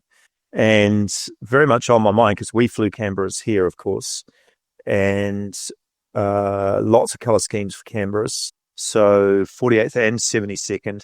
32, can you imagine how big a 32nd scale Canberra would be? Too big. Be cool though. It would be cool. I've got one for you actually. Yep. So this goes back to your Matchbox days. Yes. I always remember the Strike Master New Zealand one. The Blunty, as they call them. Oh, yes. Yes. Yeah. Yes. It was the box art on the Matchbox kit just really grabbed me. It was just fantastic. I love that whole I love everything. I love that whole line of aircraft. And my good friend over here, Craig Sargent, who does our 3D printing for us, he's ex-RNZAF ground crew, so he worked on Strike Masters. So he's angling for us to do a Strike Master. Of course, we can scan one here. So I've got the FX Jet Provost. Do you say Provost or Provo? Provost. So I've got a FX JP3, which I'm going to do in air display team markings, the Macaws. So I'd like to expand that line into 48th and 32nd. So again, no design work is happening on that right now. When we get more designers, they'll be definitely on the list. I'm going to retrain. Vampire, 30-second vampire. But a T-bird. When we decided on the Hurricane, the other number one prospect was a vampire. Ooh, boring. I love the vampire. Yeah, and we have them here as well. So, and if you're going to do them, you do single seat and twin seat and a night fighter. So, vampire tick. You also do the Venom. One important thing for the Vampire fuselage, it actually says in the AP, because the forward fuselage is wood covered in fabric and dope, is to apply the dope liberally to actually improve the airflow. So there's very little in the way of panel lines on the fuselage that makes it nice and simple. I think it'll be a quick design, and partly for that reason. So, and so many color schemes and so many unit markings. I've got the Vampires. I've got the FX T11 in paint. I've got the Hella FP5 on my shelf of Doom. It's been there for 40 years. I've got a classic airframes 48 scale one ready to paint. There's probably another one lurking around somewhere. So I've got a long history with Vampires. Mark, last question. The recently announced 148 Handley Page Halifax marks not only a different scale for Kōtare, but a multi-engine bomber is quite a departure from the single-engine fighters. We've had a question in from one of our benchmates in the USA that's tried to register for the project, but sadly can't for some reason. Is there a workaround, and do you see this crowdfunding project as a route forward for future releases? Okay, so now I've got to be really careful not to get political, because I do intend to travel to the USA and we don't want them going through this podcast as I stand in immigration in LA. So you guys all know the situation. And so our problem is the several-fold. So one is, are our products going to be classed as a product of New Zealand or a product of China? And all the information is pointing towards the majority origin of the product. So our products will be classed as Chinese products. So currently that negotiation is still happening between America and China. But so we're told currently the tariff is 30%. And so for a big subject, a big kit, that's a lot of money for a modeler to put on top of our retail price. But we don't know what to charge. So the Americans, we've had to say we can't take orders at the moment because we don't know whether to charge 15%, which is the New Zealand rate, or 30%, which is currently the Chinese tariff rate, or what will it be when we just start shipping this kit in somewhere around between 2 and 3 years from now. And admin-wise, can you imagine trying to go back to a modeler 2 years from now and say, oh, actually the tariff is more than we charged you. Can you send us some more money, please? Or we need to refund you $27.50. How do we do that? So we're told that we're going to get some definitive information this next week. And as a manufacturer, as a businessman, it pains me greatly that Americans want to give me money and can't. So we're very, very anxious to get that sorted. So maybe by the time this podcast drops, it will already be sorted. But we're sympathetic and aware. We've had lots of private messages as well as what you see on Facebook and the websites. So at the moment, all I can say is there'll be plenty of opportunity to buy. The model is not going to sell out this week. Well, be nice if it did, but it's not going to. So they'll just be patient is what I can say. And then as a model, as a funding model, obviously we don't want to do this too often because it makes it look like we're potentially ripping people off, which we're not. So this one is about producing something that's a risk for me. So you say, why hasn't there been a 48 scale Halifax done already apart from the FM one? It's because it's a risk, and so I'm not Peter Jackson, and the mold is an order of magnitude more expensive than a 32nd scale single seat fighter. A design time, minimum 18 months of a full-time designer minimum. And so it's a massive project. And if people want to help out with the risk, we're very grateful. It's a form of, if you like, risk sharing, where I'm still taking a big risk, but every modeler that signs up is also taking a small risk. And in the end, we get something that we weren't going to get otherwise. By standard funding methods, it would probably be 10 years before I could afford to do a Halifax. This way, there should be a Halifax arriving on people's doorsteps in 2028, and everybody that gets one will know that they contributed to making it happen. And hopefully that will be rewarding to people apart from being able to build the model. So yeah, we won't do it much, but there'll be other subjects that are regarded as major risks that we fund in this way. Does that make sense? Yeah, it does. Do you know, Mark, this morning I was talking to my missus that we were going to interview, and I was reading a little bit on your website and stuff. And she said, and I told her that what you were doing, I sort of explained the whole crowdfunding thing. And she said, "Oh, you're going to get one?" I said, "No, it's not really my thing." And you know what? I can honestly say, after talking to you, I'm just thinking I might have a little look later on and good, consider my, because good. Yeah, no, I can see it. I really, after we've spoken to other people, and when you get a sense that someone cares about what happens when we open that box, that's enough for me. Because in my trade, in my job, is all about finishing that room for someone and going, there you go. And they go, wow, it's great. And that just, that means a lot. Yeah. What do you do? I'm a painter and decorator. But so my sort of attention to detail is always there. But yeah, maybe I'm a big heavy US bomber fan because I live in East Anglia. Oh, okay. Yes, of course. And we're obviously surrounded by 8th air bases, but yeah, maybe I'll go up into Bomber County a little bit further, and if you choose to, great. And then you become effectively part of Project Halifax. You're part of the team. So people are already suggesting. What's really touching is all the messages coming out about my uncle flew in one, or my grandfather died in one, and would you consider these markings? So one of my reasons for doing it this way is that I actually don't have a crystal clear idea of what markings should be in the kit.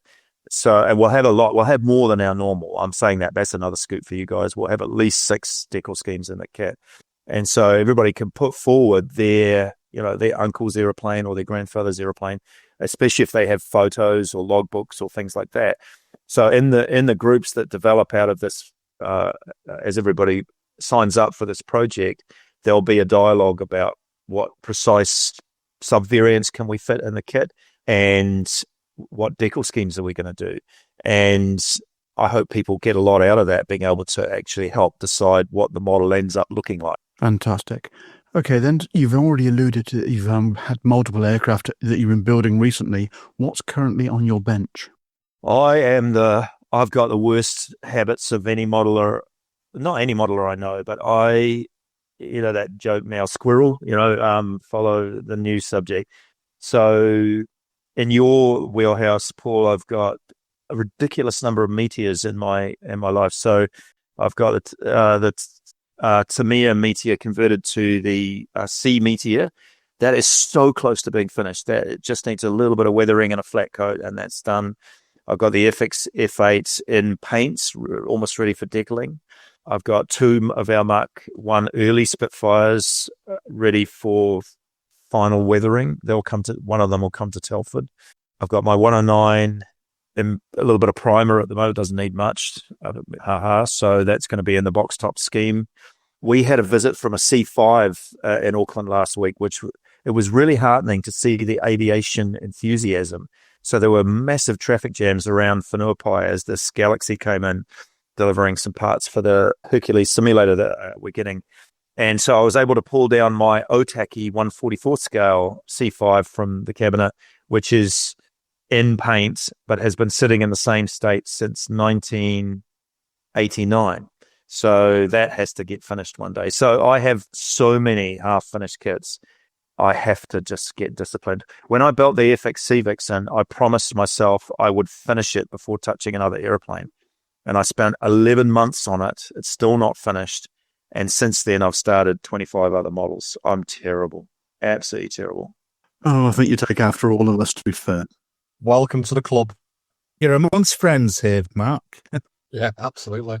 I've somehow found as well in my little, I don't know if you can see this, my RAF logbook from World War II. Yeah. A couple of Halifax flights in there. So I don't know if you can see. Oh, yeah. Whose is that?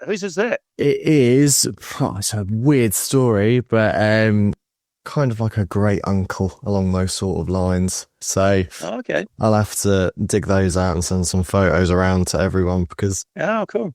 anyway, there you go. Okay, Mark. Well, thank you for sharing your story, your insights, and your passion with us today. Kōtare has already made a huge impact on the modelling world, and it's clear the journey has only just begun.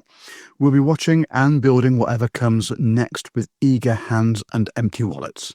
Mark, thank you very much for your time, and hopefully you'll be a friend of the pod, and we'll have you back on again in the next time we've got an announcement.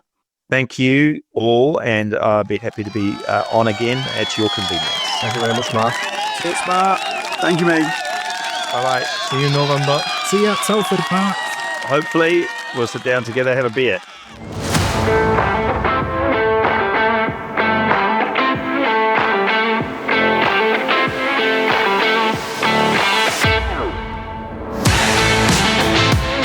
Well, that's it for episode 9. I think it's fair to say we've had 2 amazing guests, and with the news that Martin is joining the team, I think you'll agree it's a fantastic addition to the show.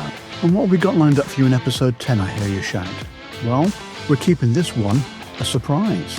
But all I will say is we have a fantastic collection of guests lined up and look forward to speaking to each and every one of them in the very near future. If you can't wait till episode 10 drops to find out, follow us on our socials and you'll find out faster. Till then, keep the modelling bench as clean as your minds. Okay, that's a fail to start with. Time to say our goodbyes, so we'll start off with Luke. Bye-bye. Dan. See you, everyone. Just remember, every model you build is just practice for the next one. Boulders. See you next time, folks.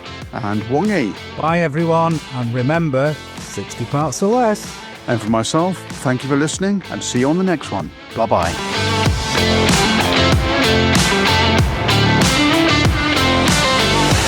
How are you finding the 109 then, Luke? Oh, it is phenomenal, honestly. I'm so glad you said that. Yeah. Because I went to Mark's on Sunday. Obviously, Mark's on holiday, that's why he's not on. Yeah. And I said, oh, let's have a look at that. And I just went, and he went, what? I said, look at the quality of that. And when he said, you know, he wants people to say wow, and I was thinking to myself, yeah, people don't say wow in the UK, they go, Oh yeah. It's honestly, it's great. I mean, the cockpit is literally done. You know, after 3 hours, it's like fully weathered, and it looks pretty good. I haven't rushed it or anything. And Luke. Hello. sorry, that was just funny. Sorry, it's just when Luke said hello then, and it just tickled me. Sorry. Hello. Very northern there, Luke. Hello.